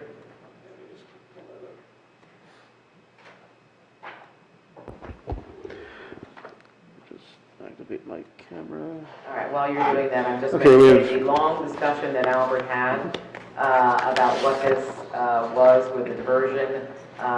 This resolution codifies that and moves us forward. It's Resolution 2021-100, resolution of the Township Committee of the Township of Chatham, County of Morris, State of New Jersey, supporting the State House Commission final application to the NJDEP Green Acres Program to legalize unauthorized diversion at Estuarine Field and Colony Pool. Thank you, Greg. And just so everybody understands, this has already happened. It's already been resolved. The money has been paid to us. It was actually a financial advantage for us. And this is the state and the DEP and Green Acres catching up on their paperwork and their public hearings during the pandemic. Is there any, can I have someone move Resolution 2021-100? So moved. Second. Thank you. Is there any discussion on the resolution? Is the sign still up over at Colony? Somebody mentioned it, that they saw it. Oh, the signs? Yeah, the big green sign. Yeah, I think there's still the sign for the public hearing. I think there's still the one by Estuarine as well. Yeah, the one by Forestine is still there, so Why don't they take We them can, down? do they have to have that additional, well, you know what, we can follow up. Mr. Mayor, I can address that. There's a public comment period that extends through today. So the signs have to remain on both properties through today. They will probably be taken down tomorrow or Monday by T-Mobile. The attorneys for T-Mobile who arranged to put the signs up initially are aware that there is a deadline, so that should occur tomorrow. So everyone knows that they have to, if they want to submit written comments, today was the deadline. Terrific. Still asking. You had a motion, you need a second, I believe? Yes, so we'll go to a roll call vote. No, did you get a second, Greg? Yes. Yes. Okay, good, thank you. And insofar as any residents came to me with any comments or questions, all of which I referred to Albert, the big concern was about new towers coming up, which was not the case. This is towers that are gone for good. That's wrong for good, yeah. Yes. Mrs. Felice? Yes. Mr. Hamilton? Yes. Mrs. Fondaco? Yes. Deputy Mayor Ewald? Yes. And Mayor Ness? Yes. Motion passes. Then we have Resolution 2021, which was also discussed as part of the statement that I read about relocating the cables that have to go under Arbor Green and under part of the skate park. Greg, would you like to read that? It's a resolution of the Township of Chatham, County of Morris, State of New Jersey, authorizing the mayor and clerk to sign a relocation agreement with Southern Boulevard Urban Renewal, LLC, and Crown Atlantic Company, LLC, and a First Amendment to land lease agreement with Crown Atlantic. Thank you very much. Can I ask someone to move Resolution 101? So moved. Second. You guys are really busy tonight. Mark and Ashley, guys need to get in the game here. Do we second and then discuss, or we And then discuss, or are we discuss. moving to vote on it? No discussion. Yeah, So okay, you I'll move say. it and then you discuss it. Yeah. Any discussion on the relocation agreement? Yes, please. To the extent that, I understand it, that the cables or whatever they are being relocated because of the fact that they would be underneath the, what is generally being called the Arbor Green building if they weren't relocated. And as a result of that, they are going to be at least partially located after this on the skate park property. So right now, as we stand, do these things access the skate park property also? Will more of them be on skate park property, or will they be being moved to the skate park property for the first time as a result of this? I'll let Mr. Rushby address that, but really, as you may remember, the township created a lot for Arbor Green. The existing conduit ran through the middle of that lot. Now it's being slightly shifted to run as close to the property line as possible. So it kind of has a dog leg in it. Part of it runs through what is the side of the skate park, but it's along the property line and then toward the communications compound through the Arbor Green property. Is that correct, John? Yeah, there's existing utilities out there. These are all relocation of utilities. So for the most part, the communication lines, I would say for at least half of the line is staying in its current location, and the other half is being shifted, like Albert said, along the property line, and it's being shifted to the least extent it is onto the township property, because it's actually hugging the building, so it couldn't be shifted at all onto the Arbor Green, because we did in fact limit the amount of property that the township is conveying to Arbor Green to a very limited constraint, so that we did retain much more of the property than was initially contemplated. So it is being shifted, and part of it is on the Arbor Green property. It is it kind of starts off on their property and then transfers over. So it is somewhat, but a small portion. And just because, so does the property then, to the extent I just want to understand it, the property that was, created a separate lot for the Arbor Green building, and the property that, I'm referring to commonly as the skate park property, does not encompass just the physical skate park, but there's additional property there as well? So is this going to impact the footprint of the skate park, is my question? No, I would say it hugs the property line, so we would typically not have construction right onto the property line. So if we were to expand the parking lot as such, we would typically have 10-foot or 15-foot setbacks off the building because the building is right there. So I think it's the way it was realigned. It is minimizing the impact to that property the best we could. I think there's no other way of reorientating this line unless we do a major reroute, or anything is possible, but this is the most practical route that was proposed. Okay. Yeah, I'm just curious, maybe the issues aren't tied together at all, but it just seems that if we're going to be doing any sort of excavation or work on the skate park property, as I drive up and down Sylvan Boulevard, I'm sort of at a loss for why the skate park is still there. Why it's part of all this, because it's my understanding that the equipment is defunct and damaged anyway. And, maybe if we're going to be on that site doing work anyway, we could do something about that too at the same time. I think the intent was to remove the equipment because the equipment is in need of repair and does need to be dismantled for safety reasons and remove all of the fence. I think the intent was to leave the asphalt pad as long as possible, to not give up the township's right to develop that property, because if we remove it, it'll be harder for us to redevelop that area because of the environmental constraints. The wetlands buffers do extend, into the, when the skate park was installed, we did have a letter of interpretation done, and the wetland buffer was established at 50 feet, and the skate park was constructed right pretty much up to those buffers. And then when the LOI was done later, it was several years later, the DEP then classified it as exceptional and imposed 150-foot buffers.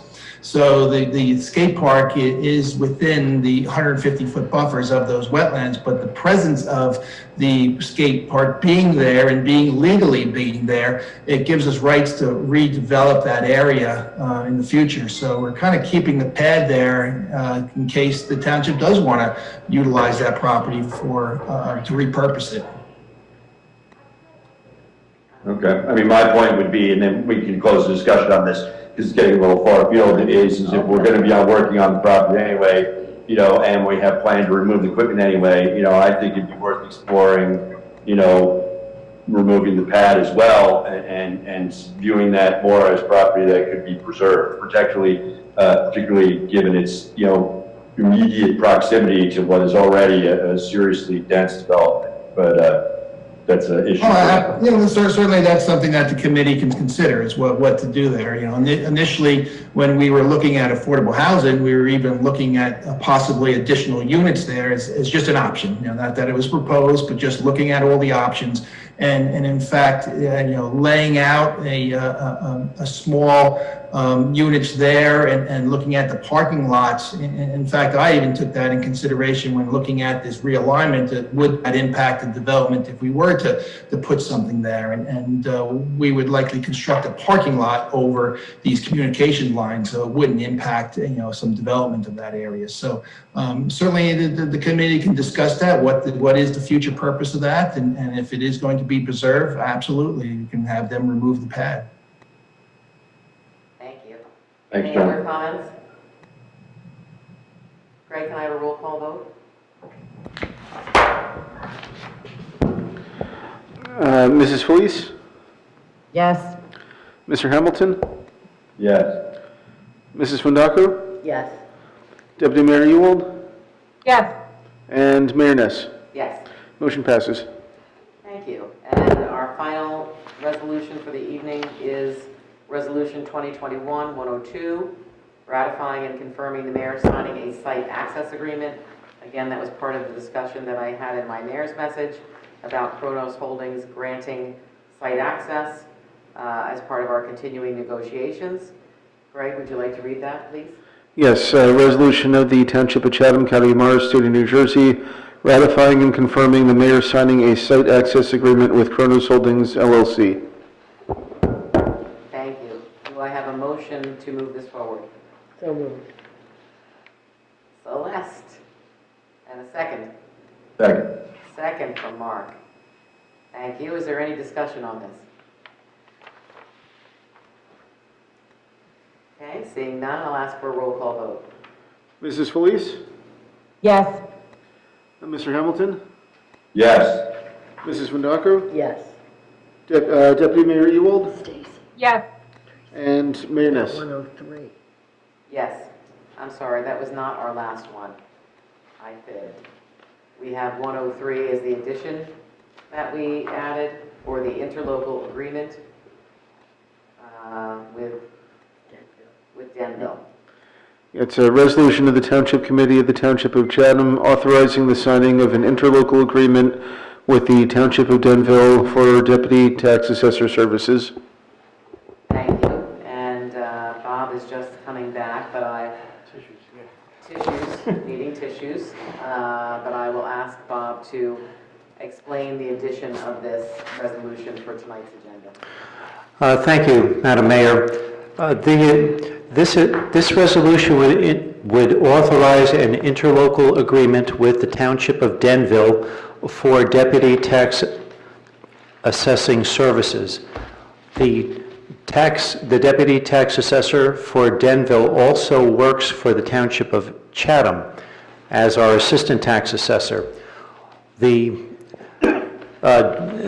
This individual will now be able to work for the Township of Chatham for an additional 14 hours per week.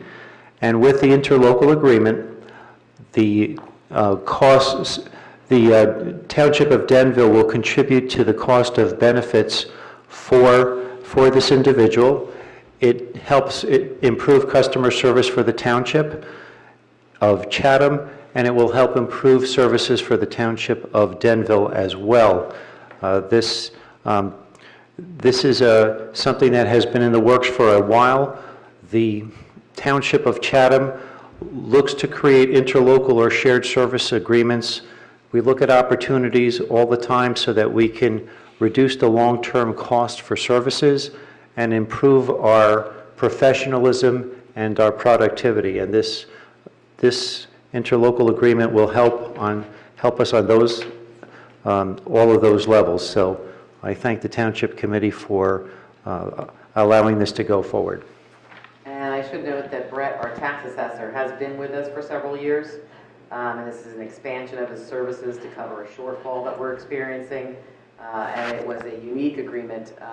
So thank you, Bob, for continuing, and Albert, to continuing to look to ways to innovatively handle our staffing needs. So with that, is there any, may I have someone move forward ratifying and confirming, no, I'm sorry. May I have someone move forward the interlocal agreement? So moved. Second? Go for it, Stacy. Oh, I thought I was. Oh, you got it first. No, Celeste beat you. All right, so second to Stacy. If two people move at the same time, doesn't that basically count as a second? You actually have to have somebody say second.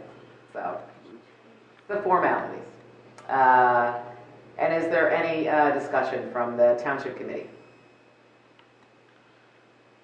Okay, seeing none, may I have a roll call vote, Greg? Mrs. Felice? Yes. Mr. Hamilton? Yes. Mrs. Fundako? Yes. Deputy Mayor Ewald? Yes. And Mayor Ness. Yes. Motion passes. Thank you. Thank you all. And we're going to move on to our discussion items, and we have a bunch of discussion items going on tonight. So we'll move right into colony pool fees. So Ashley, you can take it away. Okay, I'll start out. So the Colony Pool Club provided a real reprieve and resource for residents during the summer of 2020, supporting both physical and mental health. It's not possible to put a price on that for residents, but we incurred a lot of costs with substantially reduced revenue. For the 2021 season, the committee has reviewed the past rates and data on membership, and the committee is advising that we need to raise rates modestly, as well as grow membership to improve the revenue outlook. Our rates are far below options in the other neighboring towns. Even with these modest increases, Colony Pool Club remains the least expensive option of all the surrounding pool clubs and offers many advantages. The increase for a family membership is roughly that of a single dinner out for a family of 4. The committee has planned several programming enhancements and a functional shift of programming so that children can use one of many options for local camps in the morning and head to the pool for lunch and a structured afternoon. Moving forward, in fairness, we've decided to basically, we have 2 options.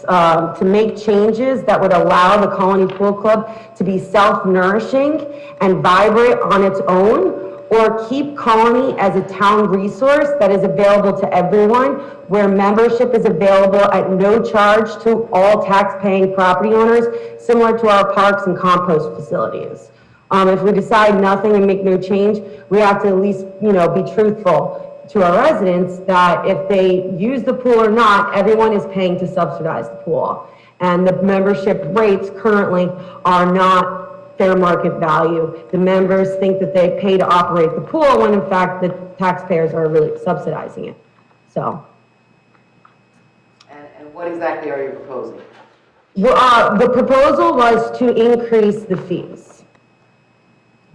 If that's rejected, the alternative would be for zero membership fee for the residents of the town, since we would be subsidizing it fully, and it would be considered an entirely recreational facility.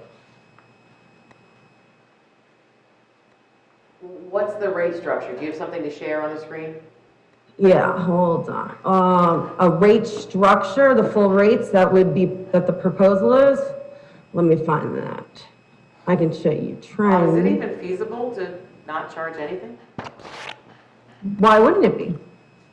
No, we'd have to amend the budget because we're anticipating revenues from the pool for 2021. Yeah. So that would be something that we would be able to do for 2022 if the Township Committee wanted to do. But we haven't approved the budget yet. I'm sorry? But we haven't approved the budget yet. That's true. That is true. Okay, well, let's go with the rates first. Okay, hold on. Their options. The full rate proposal, I sent it to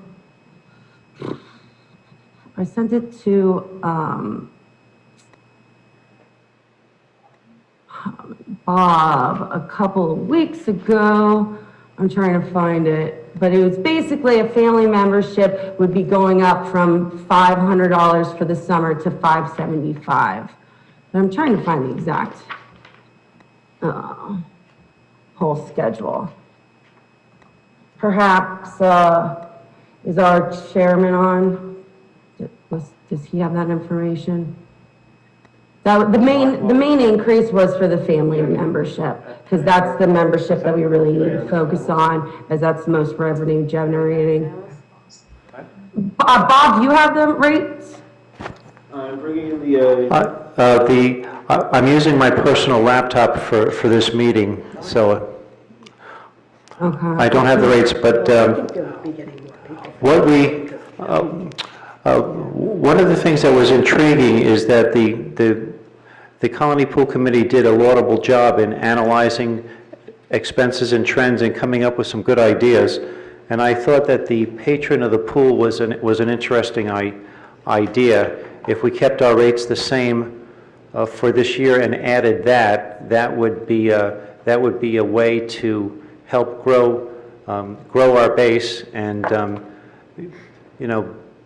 bank on our residents liking the additional options that the committee recommended, and it would also allow us to open our portal next week so we can start accepting memberships. I see the chairman on right now, so that's great. Maybe he can, do you have the list available? Could somebody just articulate what the actual increase is going to be? I could handle that. Okay, so the proposal from the committee would be to move the rates up, and the rates vary by membership category. And so the membership categories are, as Committeewoman Felice said, they are basically family membership, and then we fall off to extraordinarily much smaller categories of membership. The next largest membership would be a babysitter, for instance. So family membership for residents was previously, excluding 2020, because that was a special year, proration of fees and adjustments. If you go back to 2019, the rates were $500 a year, $500 for the summer, and that's for the 12 weeks, and $575 is the proposal. The proposal for non-residents would be $650 was the old rate, and $675 would be the new rate. And that was a much smaller increase, and because the non-resident membership category was basically our friends in Chatham Borough. So the idea was to keep the rates essentially moving upward, of course, but not moving up that much, because there already is a big difference between the borough and the township. And then the other rates, I can hit any category you want, but like, let's say the next most popular category, like I said, would be a babysitter or parent helper, and that would be moving from $100 to $125. Can we go by the, like, family, couple, individual, senior? Sure, there's 15, let's see, there's 12 rates in all, so I'll just read them to you. It's non-resident family membership, the proposal is $675. Family membership, the proposal is $575. EMT family membership, the proposal is, well, that would be an adjustment, actually something separate. The non-resident couple membership, $550. Then the resident couple membership, $405. The non-resident individual, $315. The individual membership is $250. Non-resident babysitter, $160. Babysitter, parent helper, $125. Non-resident senior couple membership, $120. Senior couple membership, $120. Non-resident senior individual membership, $65, and senior individual membership, $65. And I'll just note that I did share all of those, this chart along with the budgeting and all of this information previously in emails, certainly with Mr. Hoffman and also you, Mayor Ness, and Ms. I have it now up on my screen, so if you want, I can share my screen if I'm allowed. But yeah, that might be easier. Okay, so we're going from 500 to 575, and you want to reinstate the non-resident fee. Here we go. I'm not sure what you mean by reinstate, but based on the 2019 prices, we would be increasing the non-resident Chatham Borough membership by $25.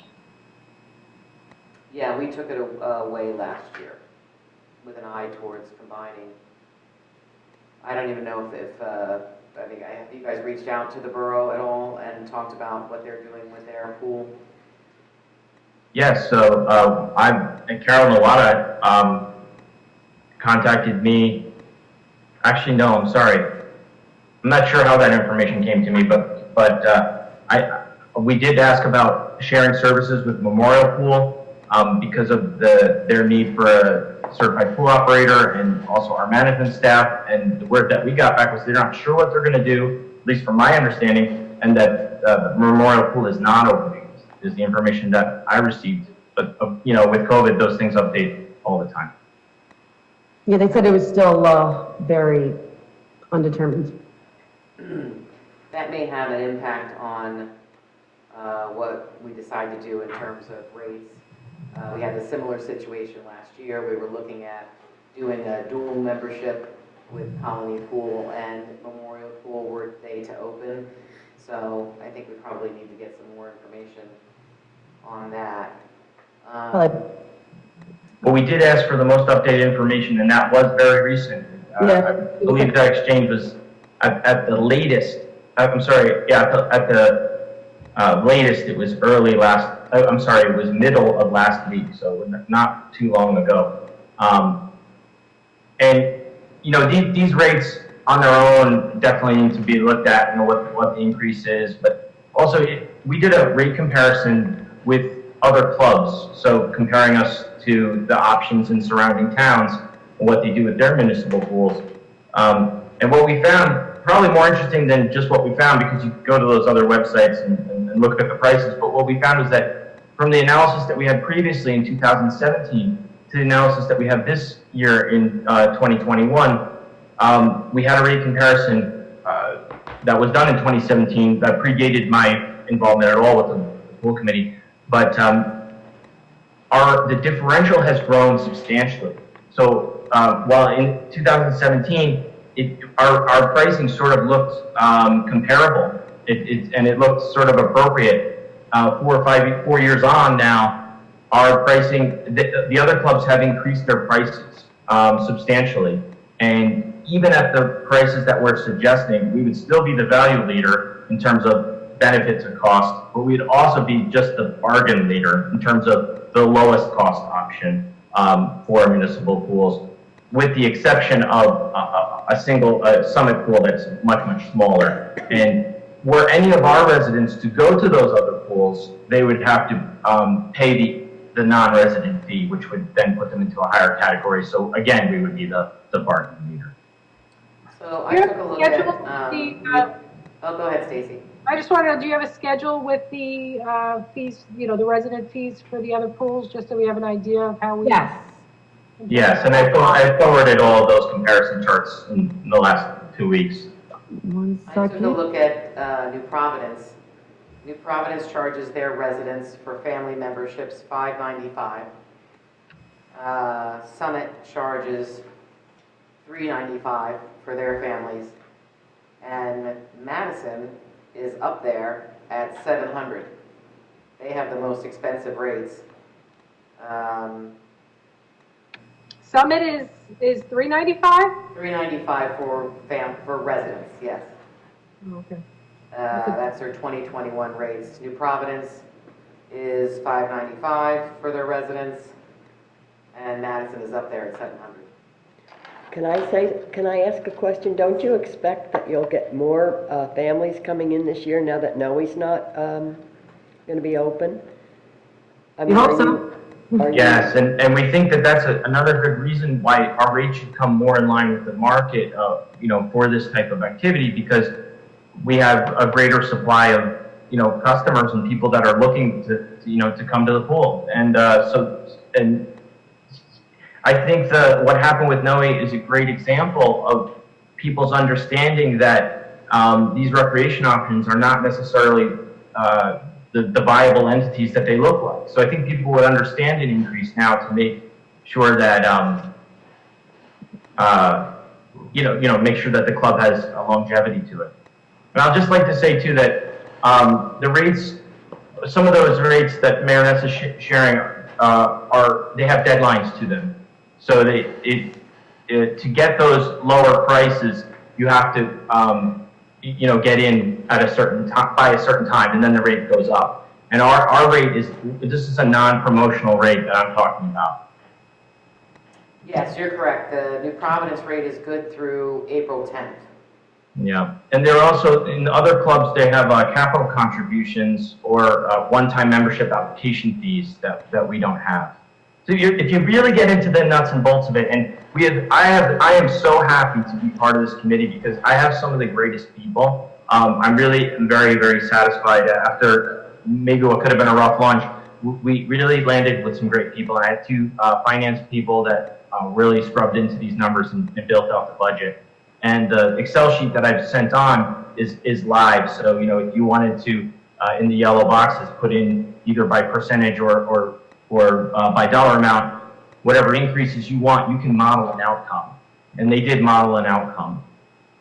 Okay, I see Summit in there for 395, and New Providence is you did the non-early bird rate, right?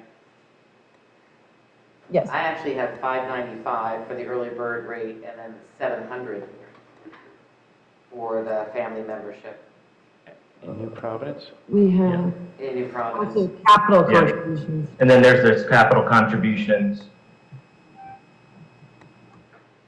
What we're trying to do with is to bring the pool back to some vibrance, because we would like to work within its budget or at least try to cover some of its costs and then make improvements to the pool.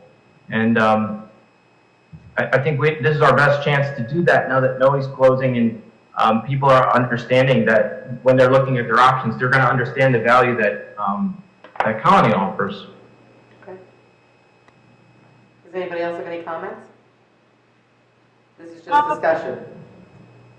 So what's the next step, I guess, would be my comment on this discussion. I know that believe it or not, today was an indication, spring is coming. Like, you could almost think about swimming, but before we can open it up for signups, my understanding is we need to memorialize or officially sign off on the rate structure. So, what do we got to do? What's the next step for getting this done? I think these are solid points, and I agree with them. But Yeah, no, we do need to figure out what the next steps are, but does anybody have any comments on increasing the rates by $75, increasing the rates down the line? Looks like seniors went up by 20, 15, babysitters went up by 60 and 125. 60? Yeah, babysitters went from 100 to 160 for non-resident, 125 for residents. Yeah, they went from 150 to 160 for the non-resident. They went from 100 to 125 for the resident. Yeah. You can see right here. It's a lot of lines to keep track of, and that's right next to non-resident senior couple that did go from 100 to 120. So do we have any data on I'll admit, I'm not a member of Colony, but I'm kind of shocked at the micromanaging of the number of different rate categories. It's pretty extreme. Like, do we have any data on how many people use each one of these? And I'm assuming that the family rate is like the vast, overwhelming majority of the revenue. Yes, you're correct. So it's 199 total if you combine family memberships that are resident and non-resident. So basically, the resident would be Chatham Township, non-resident would include Chatham Borough. There are a few non-residents that use the pool that are not, Chatham Borough, but in general, that's what it is. So it's 199, and that's out of a total of, 197 in 2019, and out of a total of 395 memberships. So, it's roughly half the membership in terms of memberships, but in terms of revenue, if you scroll up on that document there, you'll see in terms of revenue, the family membership is, very, very substantial. Sort of ignore 2020, but if you look at 2019, it's more than half of all revenue. And Actually, yeah, stacked by revenue type would be the best chart to show for that. But yeah. So the dark blue and the lighter blue that are on the bottom, that represents family memberships. So family memberships are, you can judge it there yourselves. Ignore 2020. 2019 is more modeled after a better year. You're looking at 3/4 of the revenue plus. Is family membership. So all the other categories, what happens is when you're keeping track of non-resident and resident, you basically double your categories. We don't really have an inappropriate number of categories, except for that it's every category then doubles. Understood. Well, I mean, my only comment on this was appreciate the presentation, and I think it's sound and it's still good. I think it is wise to recognize that there's an opportunity here with the unfortunate closing of Noe, but an opportunity to make the club the pool more self-sufficient and lessen the burden on the taxpayers who don't use it. But still be, in my view, the best value around as far as the other clubs, even with the increased revenue. So I would tend to support this, but, let's move on to the next step. I wanted to thank you for all the work. This was very informative. Unfortunately, I didn't get any of these materials beforehand. It would have been nice to have them beforehand. I wish I knew that I was even presenting today. Well, there you go. Yeah, no, but this is amazing, all the work that's been done here. I can see, doing it at some point. I just really hesitate post-pandemic, knowing that there's still many families driving through, to pick up food at the food pantry, slamming people at this point, and that's my hesitance. And the other, reality, my kids, they grew up in the pool at Colony. We consider it to be a gem. But we've always found that we have to compete with the concrete pools, that, there are families that are afraid when they can't see their kids at the bottom of the pool, which I never understood because Noe is so popular. So, but I just know when teams would come to swim, the kids would get all freaked out because they couldn't see the bottom of the pool. So it is a little bit of a different dynamic. But my big hesitance, because I could definitely see moving in that direction, but not such a dramatic jump at this point. I wouldn't be comfortable with that post, where people are barely recovering, they're still getting, Well, the other option that we did raise was that if the town supported it 100%, if you looked at, I can share my screen again, if you looked at that chart where it showed, if we brought in 95,000 last year from it, so it wouldn't be that far off to just say, okay, the town pays for 100% of it as a subsidy, and it is used for the recreational purposes of all of our township residents as for no additional membership fee. I don't think we're at that phase. As you know from the budget, we are bumping up against the ceiling on both of our caps. So there's just really no room to do that right now. It's an interesting idea. There's a lot of resources in town that not everybody uses. My kids will never use the playgrounds again. I'm not using the senior center. Other people won't. But we don't charge for the playgrounds. And we don't charge, We absolutely pay to take care of the playgrounds. Right. But what I'm saying is that we don't charge additionally. So what our goal with, when we were meeting with the Colony Pool was to get on some sort of path where it is sustainable to function as itself or to have it be completely subsidized, because this in-between phase that we have going on right now, where a vast majority of it is subsidized by the taxpayers, as opposed, yet they still have to pay. Not many people are utilizing it because of that. And I think the only way to really make it a vibrant and really awesome place that makes everybody want to go, it needs to have some sort of definitive path. And that's kind of where we were trying to lay out. Ideally, we thought, okay, the easiest way to do this right now would just be to increase the revenue. But the other alternative, which I still think is a very reasonable option, especially in the conditions that you have, referenced, being the year after the pandemic year and all, where there's a lot of uncertainty and all, where we say, okay, no membership fees, this is just subsidized by it's fully paid for by the town. Now, where's that money coming from? You got to cut something in order to get that difference. Well, I know we are getting money from the federal government. That just was announced.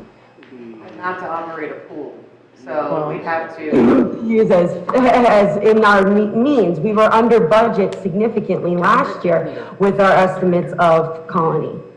I just feel like Stacy. I can't hear him. do you want to weigh on that? Let's just, I think that we can accommodate going full full 100% support. I'm not, are you aware of any pools that do that? No, not any municipal pools. I'm not aware of that. Yeah. But I'll think about that. It's just not. Okay, I would just want to say this, that it's a little bit difficult from my point of view, being the chairman of the pool committee, to sort of encourage people to be thrifty or to make a budget that makes sense or to create hours or a structure without a structure. So if I knew that this was the budget for the pool, and you could, manage within that or plan to that, then at least we can create a plan. It's really difficult to create a plan or to encourage choices, because I have entertainment and children's programming and different things that we have to all budget for, and without some hard and fast numbers or something to hit, it's a target, at least a growth target. Where are we going? If we don't have that direction, I don't have really a great thing to manage to. So it would be a tool. Can we provide those numbers? Which numbers? Budget. What our revenue is, because there's other revenue that comes in addition to membership revenue. So can we give them a full picture? You guys don't have a full picture of the budget, or? I have a number of guest passes sold, and we can do some multiplication. I don't have a full picture on revenue from camps. We are going to be making some changes with how the swim team runs, so that revenue is going to run a little differently. We can model anything that we're provided with. Actual numbers. Bob, can you provide them with them? How far back? The theoretical answer is yes, but to answer the initial question is what are the goals? What do we need to accomplish tonight? So in 2019, the Township Committee, the established goal was to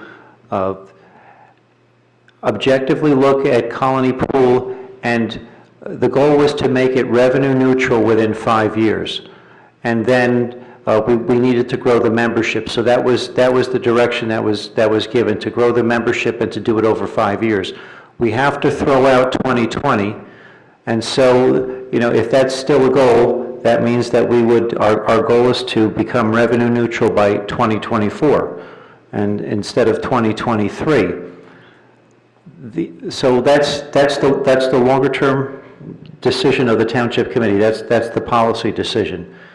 There are several good things that the 2021 Colony Pool Committee has brought forward.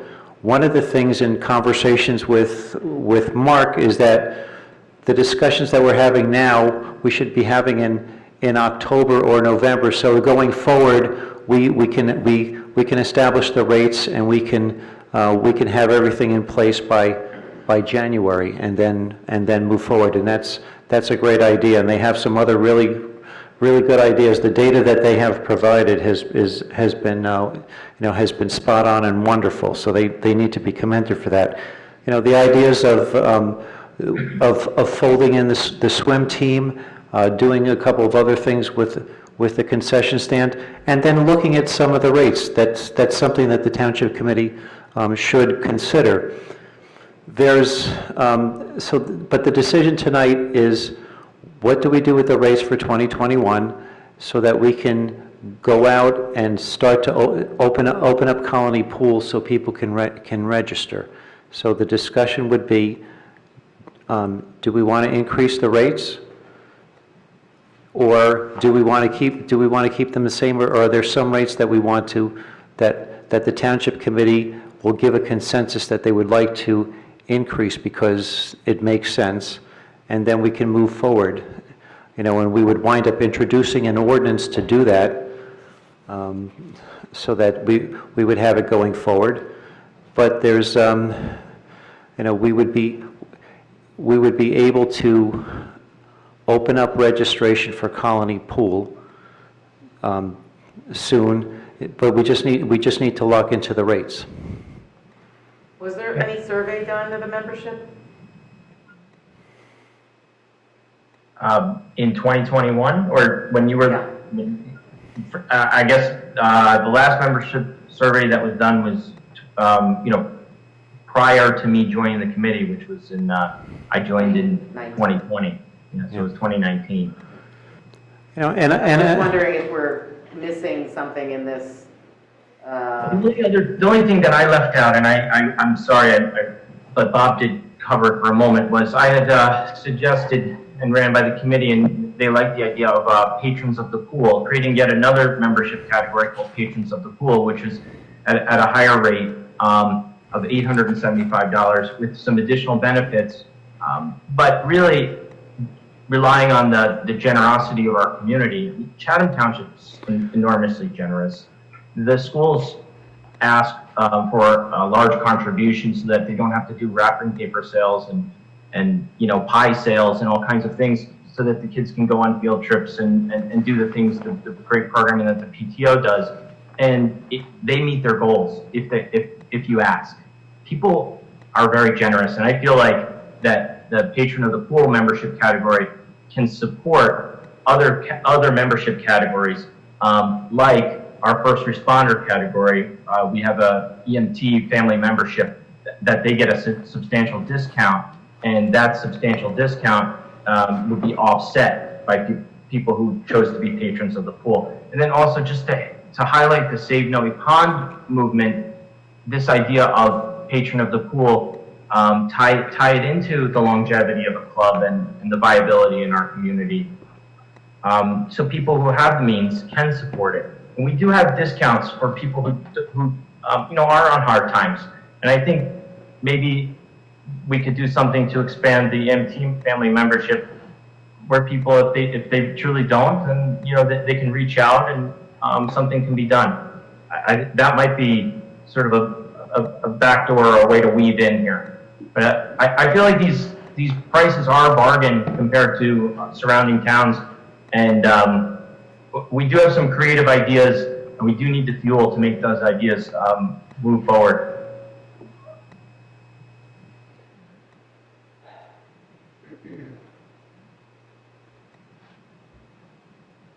Okay, does anybody else have any other comments on this? I think this is the first time that we're seeing this, so it's a little tough to move forward. I would certainly like to get input from colony pool members before we move forward with a rate increase, and have them have the opportunity to weigh in.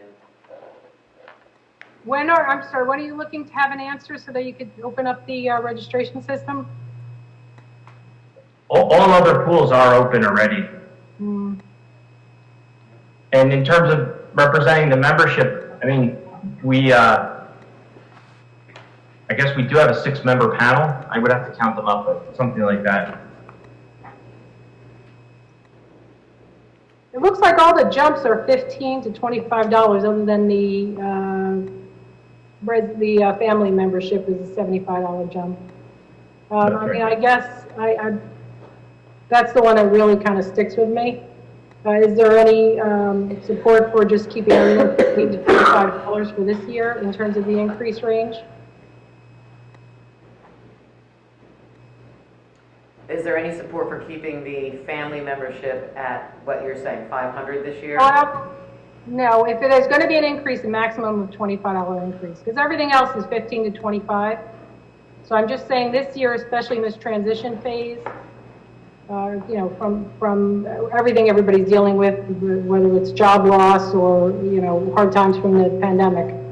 So in this transition phase, not having such a big leap, but, understanding that apparently the other pools have been raising their rates. So maybe not as much of a dramatic increase for the family membership. Yeah, I mean, I have 2 small boys, and, my wife and my 2 small boys, and we go out to dinner, $75 is a deal for one dinner out, and this covers a more than 12-week season in the summer. And we have come into an unfortunate situation where rates have lagged for a while, but this is not really much of a catch-up when you think about it in real terms of $75. Plus it's a family of 4. Yeah, it's a family of 4. The other thing I would like to just share, because I didn't make this clear and I should have, was that when I say Colony Pool has 395 memberships, for instance, that's not number of people using the pool. We have a strange system in that memberships are counted as groups. So those families of 4 are 3, 4, 5, whatever's in the family. So these 395 memberships represent 1,100 people. So you want to do family 550? I just think what Stacy, I get what you're proposing, but it seems, that, putting a $15 or $25 increase on a $50 senior membership as opposed to putting a similar increase on a $500 family membership just doesn't seem really fair either. I think they're kind of comparable. And the fact is we're looking to drive revenue and the revenue is driven from the family memberships. And as Mark said, in the big picture, I view it as pretty modest catch up for what are clearly below market rates that could not exist but for being subsidized by the taxes and would still be below market even with the increase. So, Yeah, I mean, the last experience that I had with the rate increases, it was my understanding that when the rates were increased, the membership dropped off, and the net revenue dropped off, as opposed to when they finally did decrease the rate, and I can't remember if it was 2019, then the membership kicked up. So No. They were different types of membership. We had a slight increase, 2018 over 2019. It was a 5% increase. In the number of memberships, we had a 10% increase in terms of family memberships. We went from 41 to 45. In dollars, it was a 5% increase, 2018 to 2019. The interesting thing is that we had 28 new members who hadn't been members of the pool previously. So that was kind of the growth aspect of it at that time. Senior individuals, because that's the problem, where they're the lowest paying group, which is fine, but we still additionally need additional revenue. Yeah. So in 2017, that was the high point for the revenue. That's where they hit they were close to hitting the target in 2017. That was at 169,000 total revenue. Then in 2018, it was 143.9, and then 2019, it was 131,000. Yeah, it's stepped down. It's a weird thing where actually we saw when we decreased the membership fees, at least the last time, when we decreased them, we saw a fall off on our core category of family membership. And we saw an increase in other categories, singles, especially the senior memberships. But as far as the fall off that happened in the past when they raised rates, there is some evidence of that supports that. But there's a lot of strange data that if you go back 10 years, it's for a lot of other varied reasons. So it's hard to say. Yeah, I think we just kind of hit like a bit of a zenith with the every year rate increases then it just dropped off that next year, which is what prompted the idea of. And like I said, in 2017, if you look at the comparables to other clubs, you could come to that conclusion from the comparison I saw. Now that was a compiled comparison that I couldn't go back in time and verify, but the compiled comparison I saw showed that our club was very sort of neck and neck in terms of membership fees. But in the four or 5 years since that was compiled, in the 4 years since that was compiled, we've stayed low, and the other clubs have taken off in terms of prices. Yeah, it's tough. It's a tough comparison. It is. Mark, you and I talked about that. So Yeah. New Providence, when we first moved here, we were members of New Providence Pool. They've got 3 pools. They've got a bubbler park. They have all sorts of recreational things going on. They have camps. They have a full snack bar. Very, very different environment than Colony. And similarly, the New Providence Pool. Similarly Madison. Similarly Summit. Very different facilities. They all offer camps and recreational opportunities. They have multiple facilities. They have a lot. It's very, very different. Yeah, it is. So it's really kind of an apples to oranges comparison. Yeah, and I definitely don't want to dominate this conversation. I'll provide any other information that you want. We are an advisory committee. I do respect that, and I do understand that, and that all the committee members know that we do need a direction, and I would ask you, just as my final word here, to please act as quickly as you can with whatever direction you take, because registration is open for other pools, and pricing is the baseline for that. Terrific. Thanks very much, Mark. Thank you.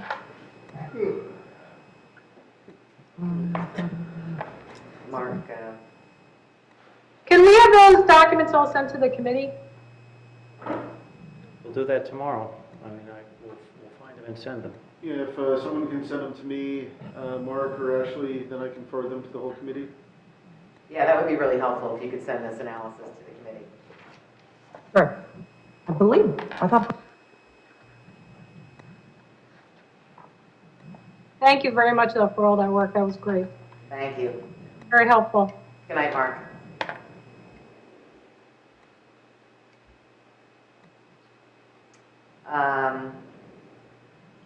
So I'm not really prepared to move forward with this at this point. I mean, we're up against it. We certainly want to be able to open up the pool, but I do think that we're kind of missing some feedback on this. How does anybody else feel about that? Yeah, I do. I feel like there's liable to be a lot more people coming in this year. And a lot of people struggling also. Yeah, I'm in the same boat. Since this doesn't need to be a vote, a resolution or a vote, can we just do this via email next week in terms of making a decision? Or giving our input, I should say?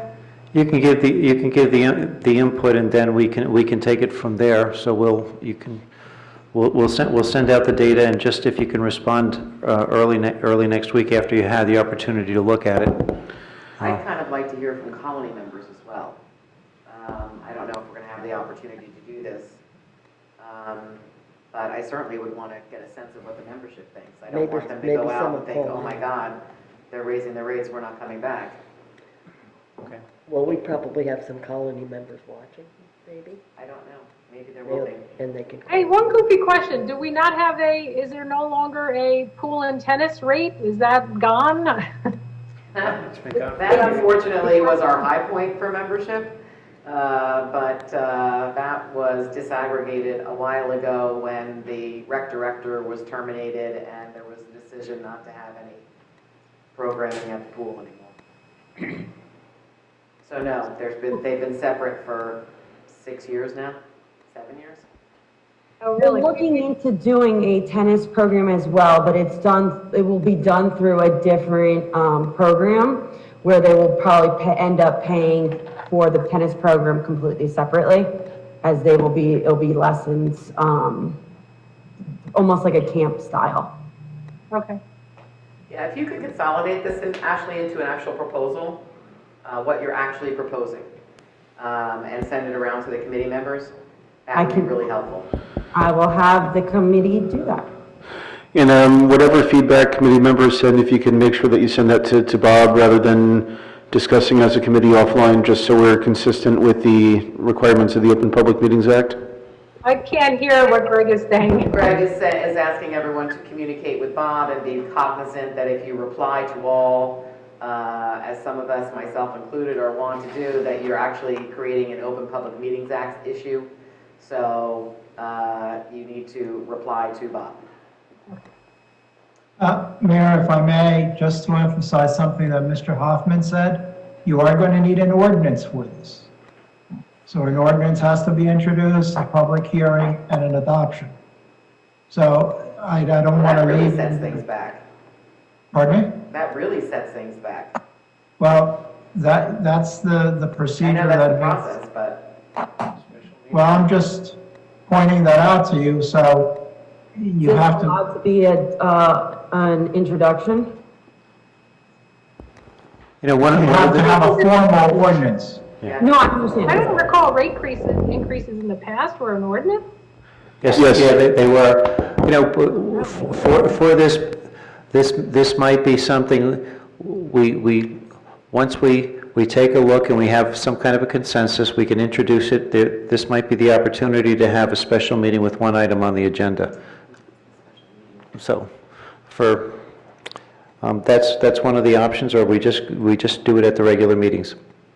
Otherwise, if it's an ordinance, it's not going to get done until the April 8th meeting, because we got to introduce March 25th, March 25th, and then it's got to be, If there's a draft ordinance available for March 25th, then it could be adopted April 8th. April 8th, yeah. Okay, what I'm gonna suggest, Ashley, is that you work together with Bob to figure out how you need to get the rates going, because it is an ordinance. And we will have a public hearing, so if you could put that together and kind of get a time frame together with Bob, we'll be able to do this as quickly as possible. I have a spreadsheet, I mean. For the most part, we can take the ordinance from last year and plug in the new numbers. Yes. Yeah. It's fairly simple to do that. Yeah, the ordinance is already there. All right. And the numbers that are being proposed by, and it's not Ashley, it's the advisory committee who clearly did a lot of work on this, and they provided numbers. I guess they could email them around. We all saw them on the screen today. I'm just trying to think of a way to cut this to the chase. And I didn't necessarily realize there was going to be this long ordinance process for this. It seems, frankly, that this is something that should probably be done like shortly after the pool closes for the next year, maybe going forward in the future, if that's how it works. But is there anything that we can do tonight to somehow move this forward, or is no matter what happens, we'll be introducing an ordinance at the March 25th meeting? Am I understanding that correctly? Like, for example, can we make a motion that would have any effect? This was presented to Bob and Tracy a few weeks ago. This has been, in the works for a while. It wasn't just decided today.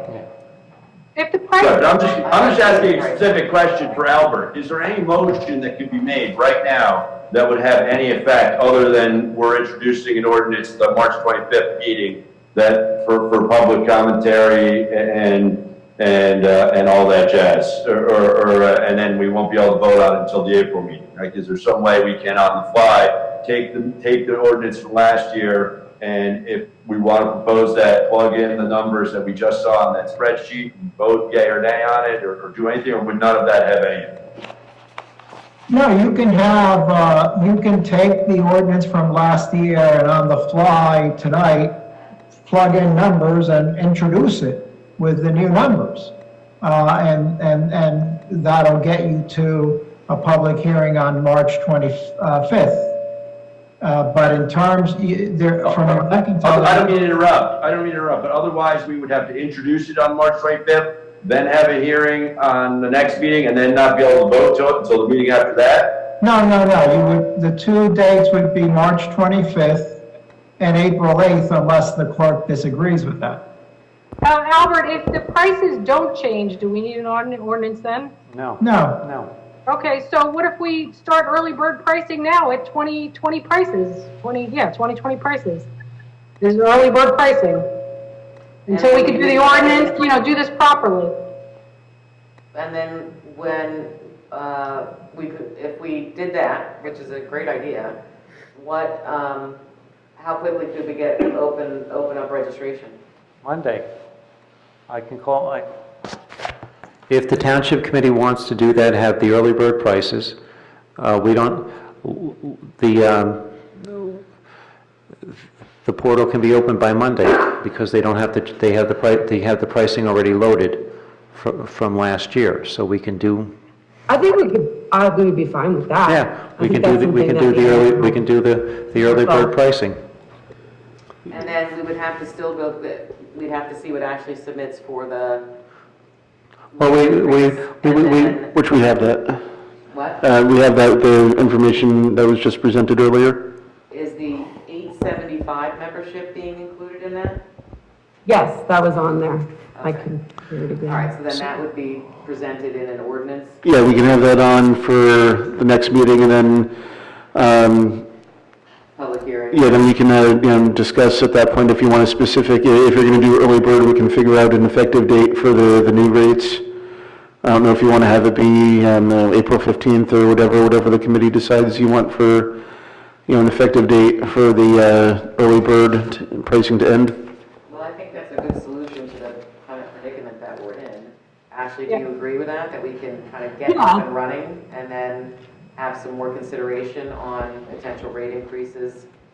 Yeah, but I think the main thing is we want to be on a track toward, a net positive type of environment. I would feel better about the increase if we had the early bird option. I'm And fine. with that timeline that was just discussed, that would give, because the ordinance, if it's adopted on April 8th, the final adoption notice would be published on April 15th, which is when it would then be effectively effective. That's kind of redundant, but it would go into effect, so then people would have a full month of the early bird pricing. I think that's a great compromise because it'll get us up and running without having to. Now, is it possible to introduce it tonight since we've already talked about it for so long? Like I can pull up my spreadsheet again. Is that I'd possible? rather not, I'd rather wait. Let's just, we know we're gonna do the early bird pricing, have it till, go through April 30th, and by then we'll have the decision on the rate increase. Okay, does that sound like a plan, Bob? Do we need to, any action then to, we're just gonna put the No. rates back up? Yeah, we're Okay. good. And then we'll have We're using last year's rates for the early bird special, so I will contact them tomorrow and see when the portal can be open. Terrific. I just want to, and we've talked about this for a long time, but I just want to be clear on what we decided here. It sounded to me like we decided on a compromise, or at least, consensus on a compromise to offer effective immediately the quote-unquote early bird rate with the, for people to sign up now, with the understanding of, like any other early bird rate, we'd be making it known that we were also agreeing that there was going to be an increase? Or are you saying we're going to have the early bird rate now and then just continue to talk theoretically about the possibility of an increase? Well, I think we'll certainly have to have a vote on that. Right. That's what I'm saying. I would move that we take the standard form ordinance, insert the numbers that Ashley and Mark presented, and introduce that for public discussion to be enacted later, subject to A, people having the opportunity to participate in the early bird rate, and B, obviously public comment, and we'll officially have to vote on it. That would be my motion, if you will, right now. I second. Is anybody in favor of, we don't even have all the, we have, We can share the spreadsheet. Yeah. It's just the existing ordinance plus these numbers and replacing the ones that are already there. yeah, I'm not in favor of some of these numbers. And again, I would really like to hear from colony members or from the public about this before I give a full. Well, that's why we introduced the ordinance. And then we can hear from the public and vote on it, I guess.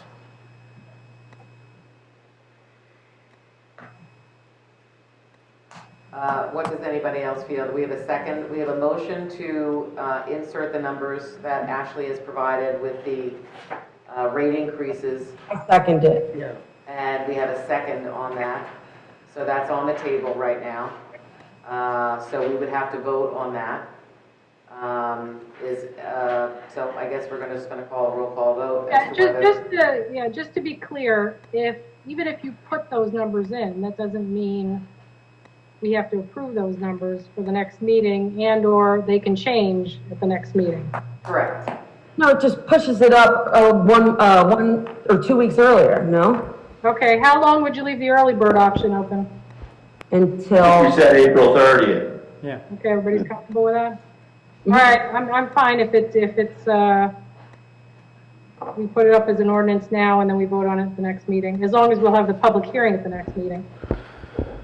Yeah, the next meeting, there would be, if this is introduced tonight, there would be a public hearing at the next meeting, And then if the numbers change at that meeting, we would then have to push back the adoption to a later meeting if you want to amend it at that time. But if I understand the motion correctly, it would be plugging the numbers that are on the screen now into the ordinance from last year and then adding in that the early bird extends until April 30th.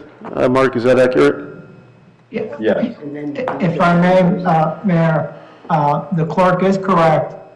If you introduce this ordinance with these numbers tonight, and after the public hearing, you decide to change any of the rates, I would consider that a material change or a substantive change that would require you to start the process again.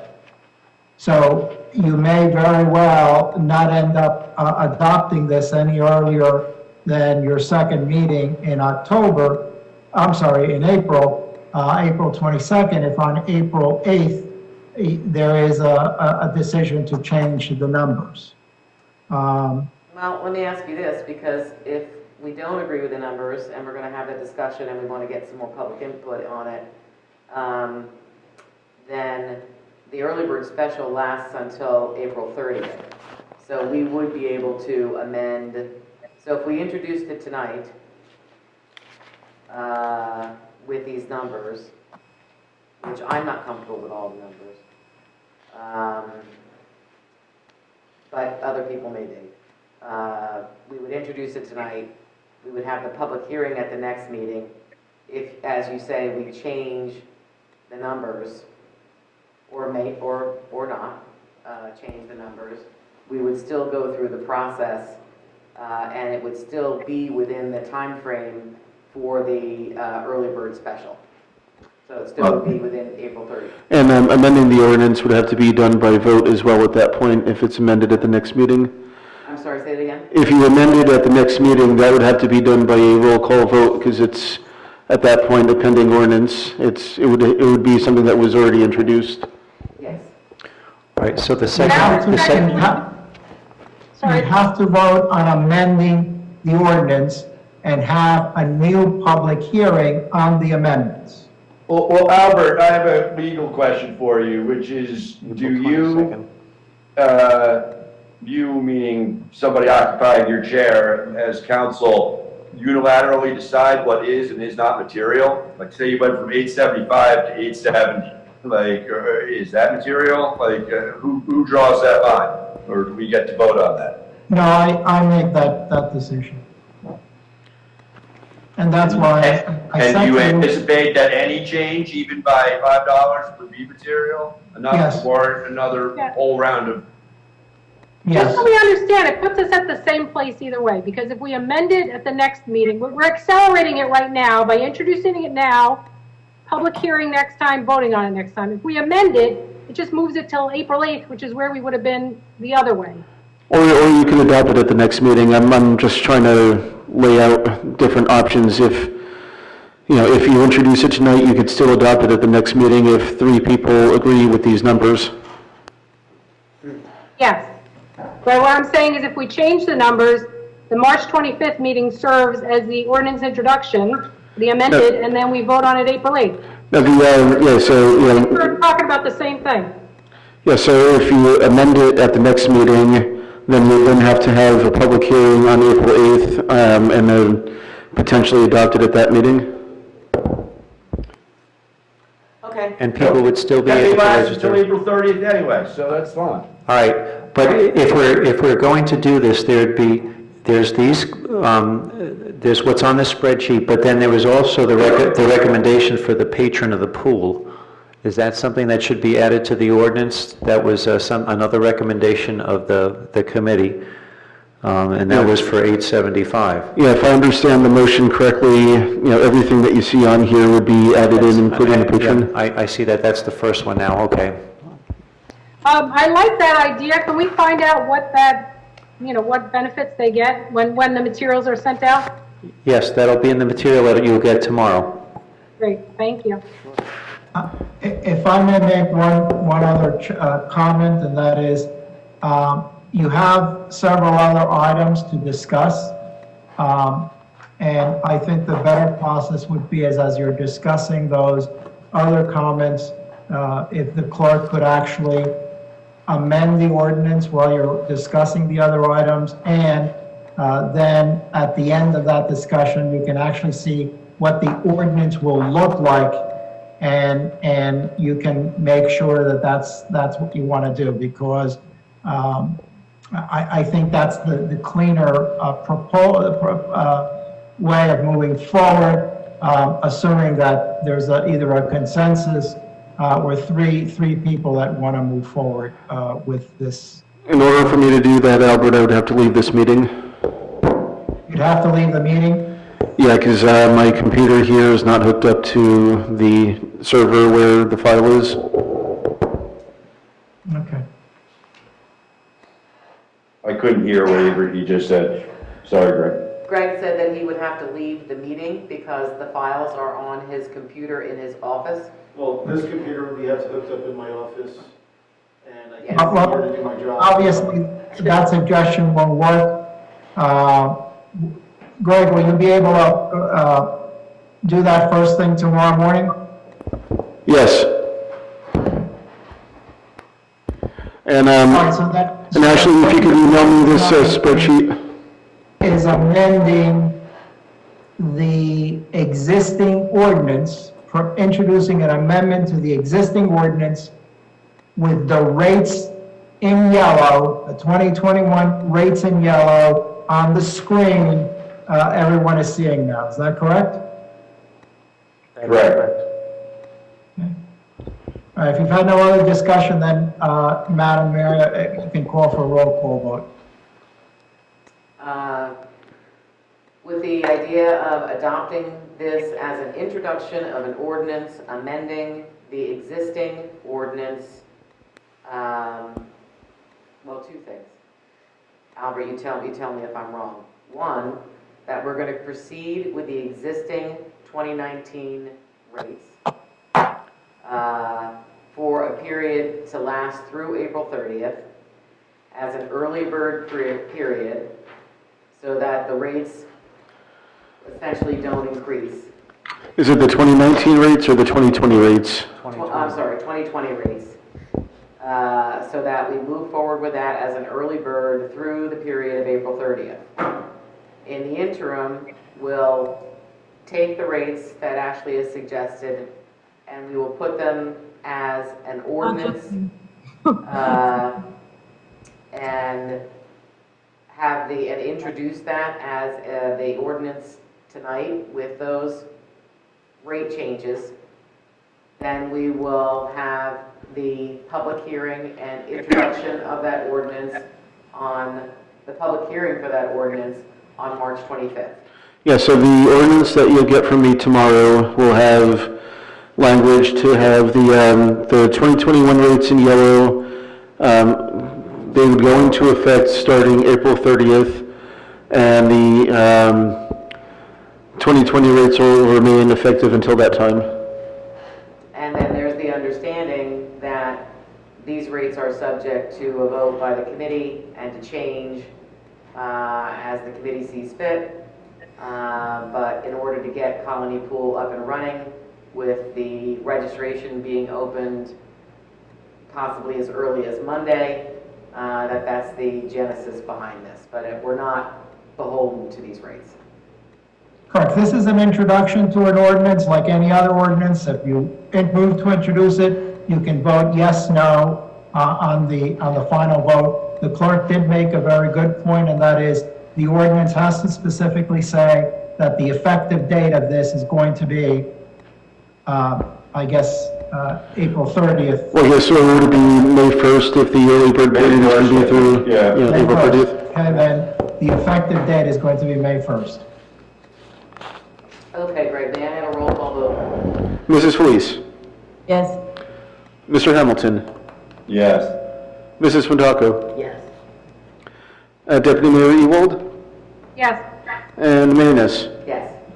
Okay, motion passes, and the public hearing will be on March 25th. Thank you. I'd like to move up although our goals object, all these other things are very, we have a lot of very important things to discuss tonight, but in the interest of our friend Pete McNally, who has been hanging on for all of this time in presenting the recreation Sunday start time discussion, as we're now getting at 10:30, close to 10:30, I would like to propose moving up so that Peter can present. Does anybody have any objections to that? Okay, seeing none, then we'll move to recreation, the joint recreation proposal. Should I bring Peter in as a panelist? Please bring Peter in as a panelist. And this is a discussion on recreation Sunday start time. So, sorry about that, Peter. I moved you up, though. You have to unmute. I got it. Okay. No worries at all. I have a couple people who work for me in Asia I've been communicating with, so it's okay. All right. All right. So Joint Rec was asked by several clubs to consider earlier field access on Sunday mornings.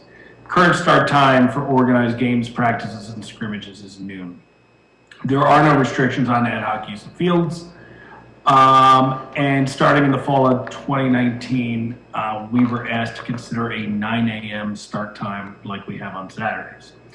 So at a few meetings that we hosted, we looked at the pros and the cons of the issue, and more on the con side was, look, we recognize that there are religious services on Sunday mornings, and sometimes parents just need a break.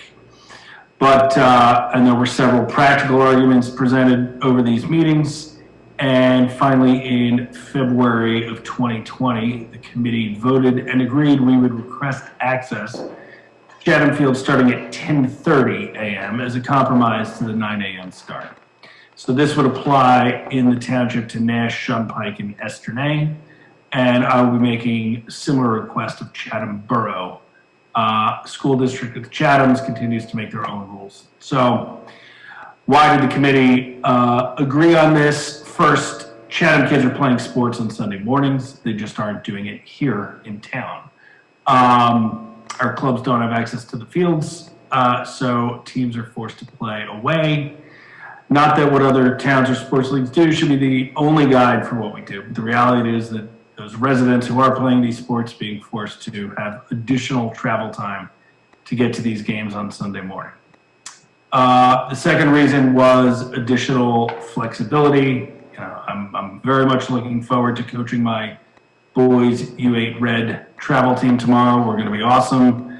COVID is not going to stop us. We're going to be safe, but rain will. It comes up every year.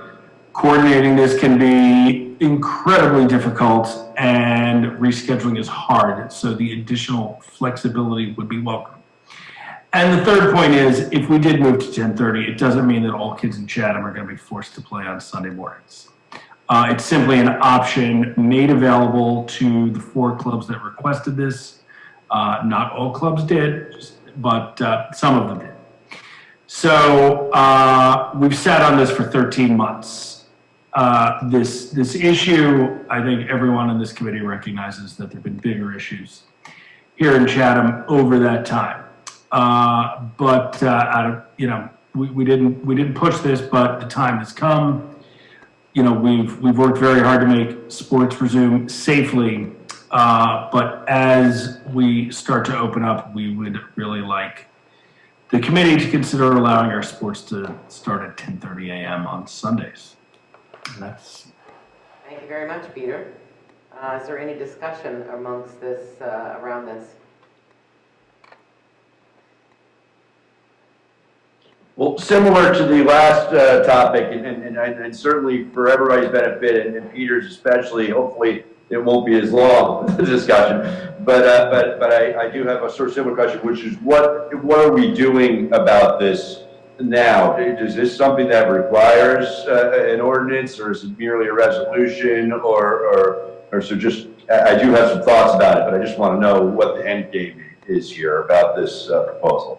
We don't currently have an ordinance. It's really been a kind of a hand-me-down. Not all sports currently adhere to it and have it in the past. Football has never adhered to the 12 o'clock start time. My kids played football at 9:30 in the morning on Sundays. That's going back years ago. So that was the conditions of that league, and the decision was made to participate in that league and play earlier. And I believe track and field does that too. Pete, do you remember what other teams in Chatham play before noon on Sundays? Because there's another one. I don't remember the third one. I mean, the request came from baseball, softball, field hockey. Those were the ones that requested this. Yeah.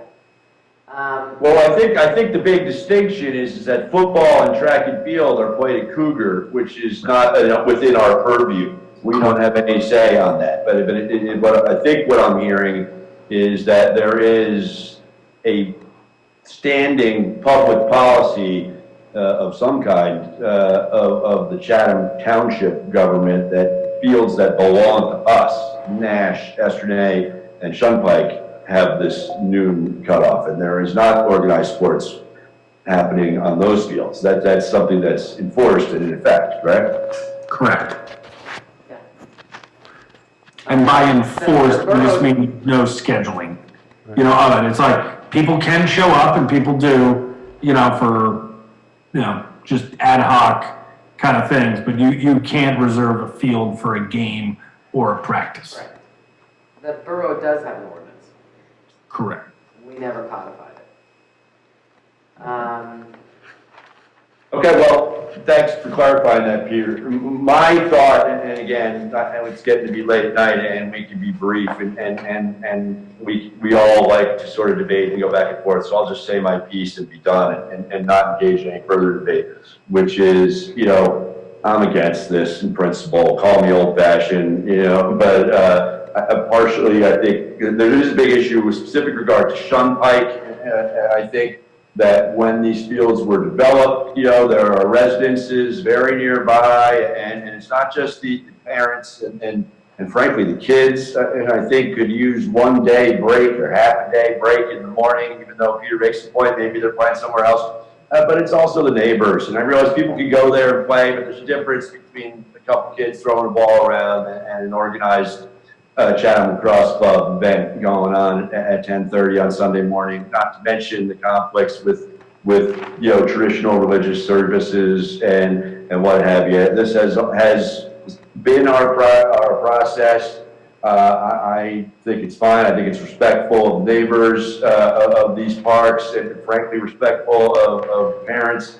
And I, for one, would be against this. Somebody could maybe change my mind, boring rhetoric, but I don't think so. I think he makes a good point of just the neighbors. Now, was there any type of agreement when Shunpike and the other fields were put in place? I couldn't hear what you said. What? Was there any type of agreement when these fields were put in place regarding the Sunday morning limits or anything? I don't think so. Okay. I can just say that there wasn't any agreement in place, but certainly when we were developing those fields, there was a lot of concern and there was a lot of participation from the neighbors when we developed that field. So they did have concerns. Were they concerned early morning, or like what really was it? There was more concerned with the lights. The lights and the evening lights. Early mornings. Okay. I don't recall that a discussion coming up. Okay. Having been involved in this for a long time and having my kids play sports on Sundays with football, and knowing that our teams, the team sports, are already currently playing. They're just not playing here. So it's not a question of, as Mark had stated, kind of parental time or anything like that. If they're participating in a sport, if they're participating in baseball or football or track, field hockey or whatever it is, they're playing at 9 in the morning in some places, depending on what league and what team they're playing on. So If they're playing in a sport, they're already participating at an earlier hour on Sundays. The question before us is whether we allow that to happen here. I would kind of make a contra argument that says, you know, it gives parents a little more leeway to know that if they're going to their kid's baseball game, they're not driving out to Randolph at 9 o'clock in the morning, or driving out to Randolph, or driving someplace else where they can just come and stay in Chatham and play, rather than driving someplace else. Because the game is going to happen either way. We've gone round and round on this. So for me, I would like to see us, so the compromise was 10:30. So instead of doing 12, and instead of going to the extreme of 9, which I feel is much too early, even though they may already be participating at 9, but from a neighbor standpoint, it's too early for me. So the compromise was 10:30, and I would support that. Any other feelings from any of the committee members? Because this is it will be brought up as a resolution. Yeah, when I first heard about it, I thought, you know, be careful what you wish for, because, you know, it sounds nice to be able to accommodate, but then you've got, like we talked about, the kids are, then all of a sudden they're obligated to be somewhere. But it was explained to me, and as you both explained, that they're obligated to go, they're just going out of town instead of in town. But I do have concerns about Shunpike. There aren't, you know, many neighbors right there.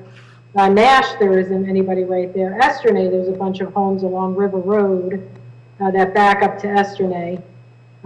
So I'd have a little more concern. You know, they need a little break too on the weekend to be hearing noise at 9, 10:30 in the morning. No, it would only be 10:30, not 9. Yeah, no, it was originally considered 9. Yeah, it's still a little early. I guess where we're going to have an ordinance or a resolution, you said, because it would be nice to hear from those folks. Because I know when we had, when Oak Knoll, that came up at the planning board meeting, that was the concern that was raised, and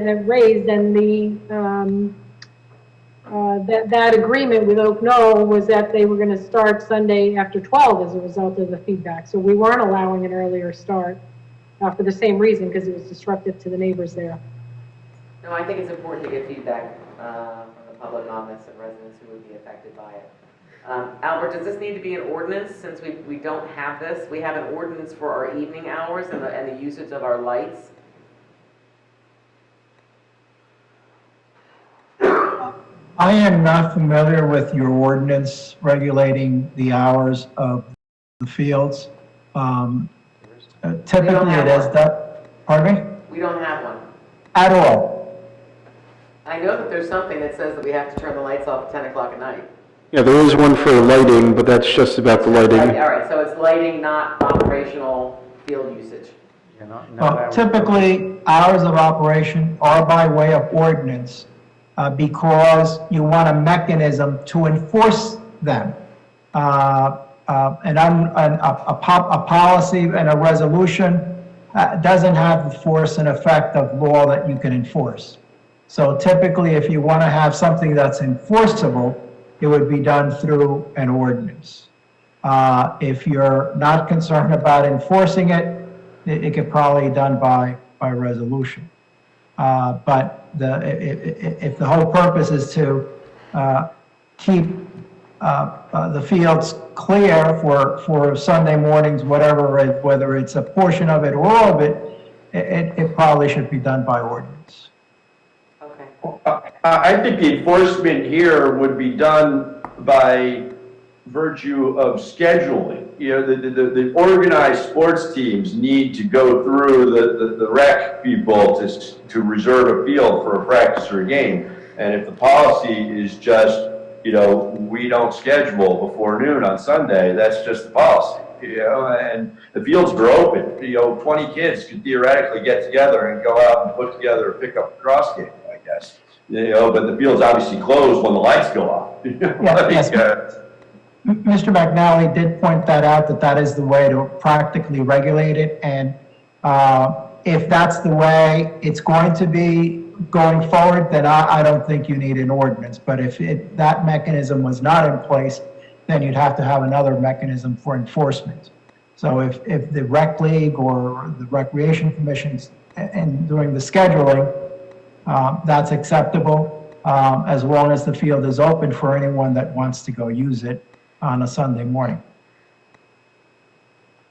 Yeah, I think that's a fair compromise. The field's open, people can use the field, but, you know, the neighbors aren't gonna have to hear referee whistles and yelling coaches and cheering and live game action until noon, one day a week. Seems reasonable to me. Well, that's the point though, Peter, isn't it? To be able to have parents who are attending games outside of Chatham, to be able to have games scheduled inside of Chatham. So it would be games.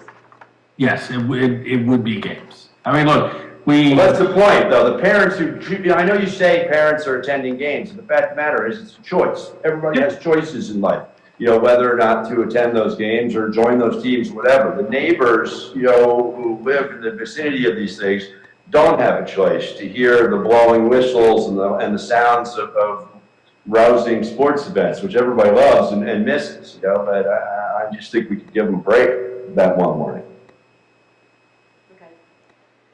So then we want to bring this up then, Albert, as a resolution. Because the control of the fields rests with the rec directors.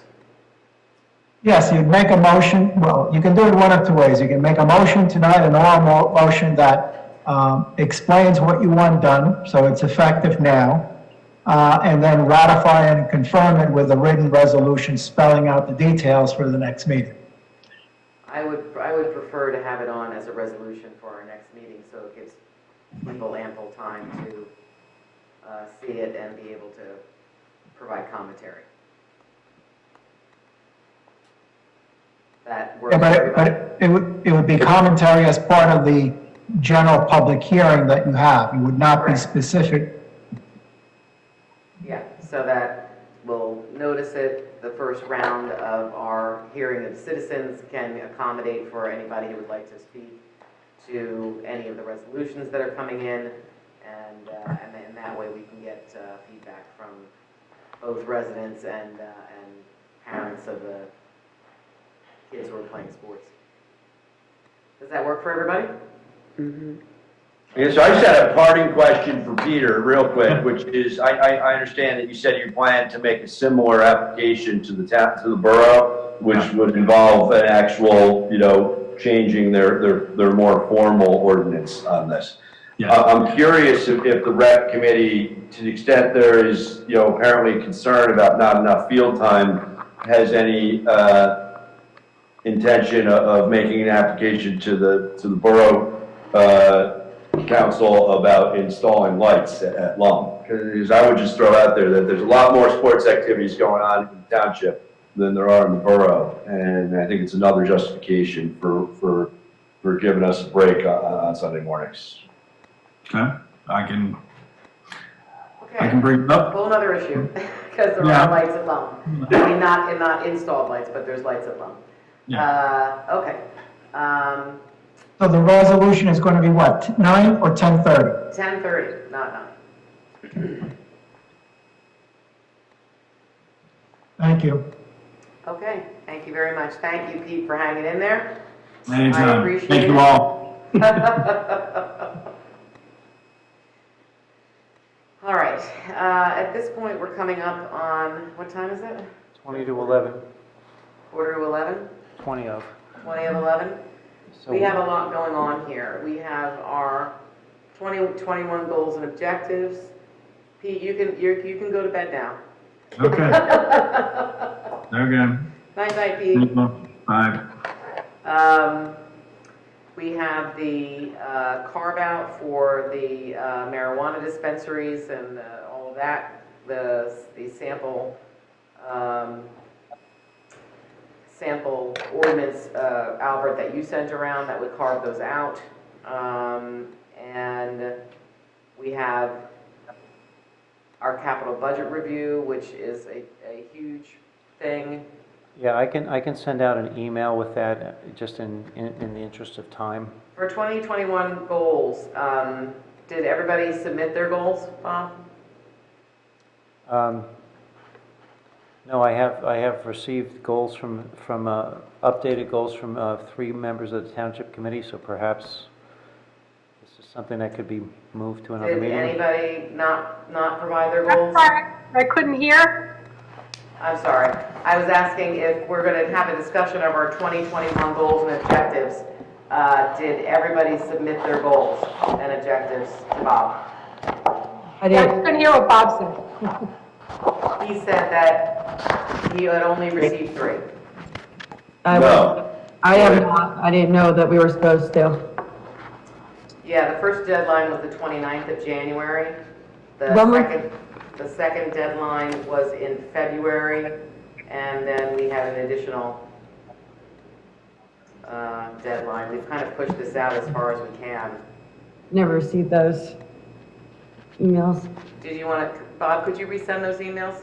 I'm sure. Would you like to move this, we can move this to the 25th and... And Mark, you didn't submit goals and objectives either? Oops, sorry, so, no ma'am, and wasn't aware of them until now. I would propose that, in the future, and maybe this is the case, and if so, I have a little egg on my face, but if not, I would ask, I guess, in the future that asks by email with firm deadlines on them, if that could somehow be like, you know, with the big red exclamation point or somehow like noted in the subject line or something as emails come through. But that said, mea culpa, I was not aware of the situation. I wasn't even. Yeah, if you go back to the January, it talked about the whole goals and objective process, how it kicks off, what's expected, a copy of the previous goals, and the deadline of the 29th. But you know what? I don't want to move forward if people haven't submitted. I mean, we are in the middle of March at this point, but at this point, I don't think that would be appropriate to move forward if there were 2 members that are unprepared. So let's move that forward, Bob, goals and objectives. I think Greg, why is Albert he's like got a raised hand, is he not in our meeting anymore? I see him as a raised hand in the attendees. He's coming back in now. Okay. let's do the carve out. Did everybody get a chance to read? Bob, can we do the cannabis? Yeah, absolutely. And Mayor, what I can do for the capital budget review, I can send that out by email. What I was going to say, if in the interest of time. Well, I think we can I think it's important to do the goals and objectives and the capital budget review because they really kind of go hand in hand because our goals and objectives are long-term views as well. So if you guys could make an effort to do that in the next 2 weeks so that we'll be ready for the March 25th meeting, that would be great. Did everybody get a chance to review the proposed ordinance that Albert sent out?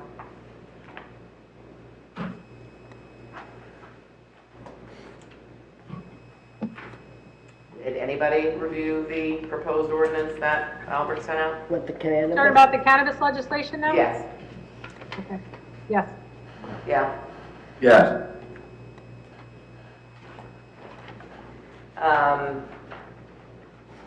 Okay. So, I mean, we could actually make this fairly short, which is, I'm going to ask the question, does anybody not want to, or does anybody want to have retail marijuana facilities or grow facilities in the township, or are we comfortable with the draft ordinance that Albert has sent around, which prohibits all 6 classes of what they've described in the bill as different types of facilities, because we can make this pretty easy to give Albert a directive to go ahead and draft an ordinance that would be up to us. So my question to the committee right now is, anybody have a contrary opinion to that? Does anybody want to have any form of retail establishment medical marijuana, grow facilities, or any of those things that are contained within the 6 classes that Albert presented in the draft ordinance from the League of Municipalities. This is for Chatham Township, so. This is for Chatham Not Township. me. Okay, so no one's speaking in favor of doing that. So we can make this kind of quick work of this, and we can give Albert the direction to put together a draft ordinance. I didn't really see anything. The one question that I did have on that ordinance, Albert, is that it did recognize that some things were going to change. And I don't know if you can put, I mean, that seemed a little loosey-goosey for some of it, part of the ordinance, but I guess since this is still evolving. Yeah. Well, you are correct. The ordinance that I sent out, I did not draft. It's the model ordinance that the League of Municipalities recommended to municipalities to consider. There is a whereas provision in the ordinance that says that you're taking this action almost on an interim basis to prohibit the retail establishments while you're further studying it. Based upon the history with the prior ordinance, my suggestion would be is to delete that whereas clause so that it's clear you're not going to consider this further unless there is some sort of other legislative change. So I don't think you need that whereas clause there. So I would take it out. Now, because you adopt an ordinance doesn't mean you can't change it later on. You're doing this to preserve your rights because if you do not act within 180 days or by, I think, August 22nd of this year, then the default provisions in the law take effect, and you do have retail establishments in certain zones of the municipality. So this doesn't foreclose you from changing the ordinance in the future, if that's your pleasure, but it does preserve your ability to exercise zoning over those retail uses now. Well, I So just to be- trying to listen to your wise judgment, Albert, and I just had one really quick question, which is sort of related. So when you said that there was going to be some changes, you meant changes to the model ordinance prepared by the league, for example, the one that you just mentioned that I totally agree with. But just straight up question: would the ordinance that you're proposing to draft allow for anything at all, no matter how minor, that was not allowed under our previous ordinance that became nullified recently? as far as looking at this document, is there anything specific that you have concern with? No, just want to make sure, ask our lawyer if there's anything he saw that was, any daylight at all between our old ordinance and this ordinance as far as what was prohibited. The only area would be retail medical marijuana, but you have no licensed facility in Chatham right now. So that's an issue I am looking into, whether or not the scope of the ordinance would also entail retail medical marijuana. That's an open issue for me, but I'll resolve it between now and the time of the next meeting, because I understand you don't want any cannabis retail establishments in the town. Now, there are two things though that I do want to point out to you, and that is you're not prohibiting the use of marijuana within the municipal borders. That is state law. It's permissible. And you cannot while you can regulate a delivery, a retail delivery service within your borders, you cannot prohibit a delivery service to come and make a delivery. Understood. Well, that, Albert, is the other part of it. This ordinance and the 180-day opt-out is focused on retail, cultivation, delivery establishments being in your borders, and I'm missing one, manufacturing establishments being in your borders. But there's all the other stuff, all the, do you have buffer zones around schools and parks? What you just referred to, is there some delivery requirements that deliveries, that trucks have to be bright orange? I have no idea, but are there certain other things that we can regulate? So I don't know if that happens in the next discussion when this ordinance is introduced, or if we do it at a later date, but it's all that other stuff that I want to make sure we cover at some point. Well, this law, as you know, it's 240 pages, and it is very, very specific on those areas that municipalities can regulate, because everything else is regulated by the state. So if there is something in mind that you have to let me know so I can see whether or not that's something you can regulate. You can certainly prohibit the classes that the mayor indicated, but if you want to do something else, I'd have to make sure that there was statutory authority in the law for you to do that. Okay, I'll put together the list. All right, Albert, then I think we can ask you to go ahead and give us an ordinance based on this ordinance, the sample ordinance, and then whatever else you feel should be, whether that last whereas should be taken out. And then we can introduce the ordinance and have public discussion and move forward from there. Thank you. Okay. All right, so we're going to do a resolution for recreation. We are pushing goals and objectives and capital budget. We just directed Albert to put together the ordinance that is similar to, or almost similar to, the one that was distributed to us earlier. And now we have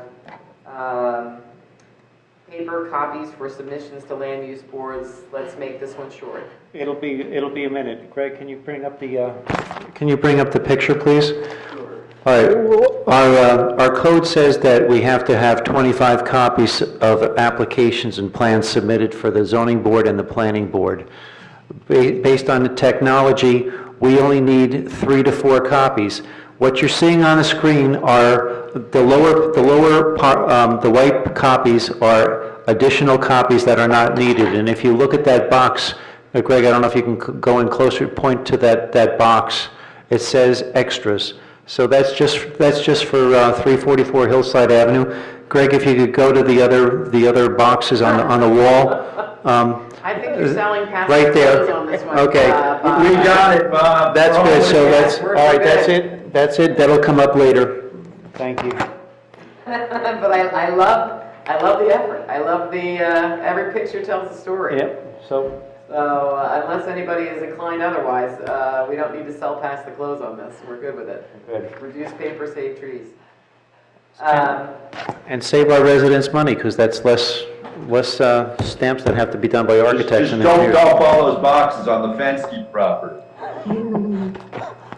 Okay, so open space advisory committee composition. Not too sure we want to bring this up. I don't know. We're at just before 11. Albert has provided us with, has everybody had a chance to read Albert's memo on this? Yeah. Yes. And Albert, I believe what you're saying is that in the kind of the weighing, the ability to have more people, this, open space has an issue with confidentiality that we don't want to breach, but it would be possible to bring on not adjunct members or additional members, but it would be possible to bring on alternate members, as is done with the planning board. And in that case, they would be able to have a full complement of members should other members not be available. And I have, after reading through your very thoughtful memo, Albert, about all of the issues with this, I would have personally no problem with having alternates available for the Open Space Committee. Does anybody have any comments on that?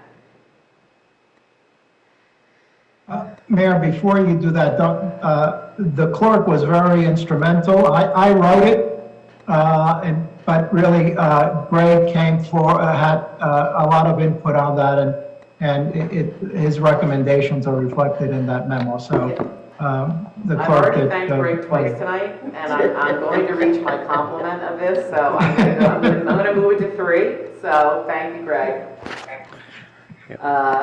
Does anybody have any comments amongst either our staff or our committee members as to whether it would be appropriate to allow the Open Space Committee to have alternate members as the Environmental Commission has, as the Planning Board has, as the Zoning Board has? If you do decide to add alternates, I would suggest the term be for 1 year, consistent with the rest of the membership. Consistent with the other alternate members. 2 alternates? Generally, that's what we've had for the other boards and commissions that have provided for alternates. Give it a thumbs up, sounds good. I think it's great for succession planning. It gets people, I think it's a positive. Thumbs up from everybody? Yes. Yes. Terrific. Albert, is that going to be a change to the ordinance that structures our advisory committees, or Yeah. where does that fall? Yeah, that'll be an Yes? ordinance. Ordinance, okay. Yeah, and that streamlines everything. It doesn't, that way nothing is wonky. We don't want wonky. Wonky's a no. Albert, I'm making you laugh tonight. Okay, so that takes us to our hearing of citizens, because we have moved others off our discussion agenda. If any of you are brave enough to still be out there this evening, we will move on to the hearing of the citizens. The same process is in place. You have 5 minutes to speak. We will speak after you finish speaking before we respond. Raise your hand, say your name, spell your last name for the record, give the name of your street. You don't need to provide your street address. Greg, do we have anybody who is brave enough to hold on? We have 10 attendees, but none of them have their hands raised. Okay.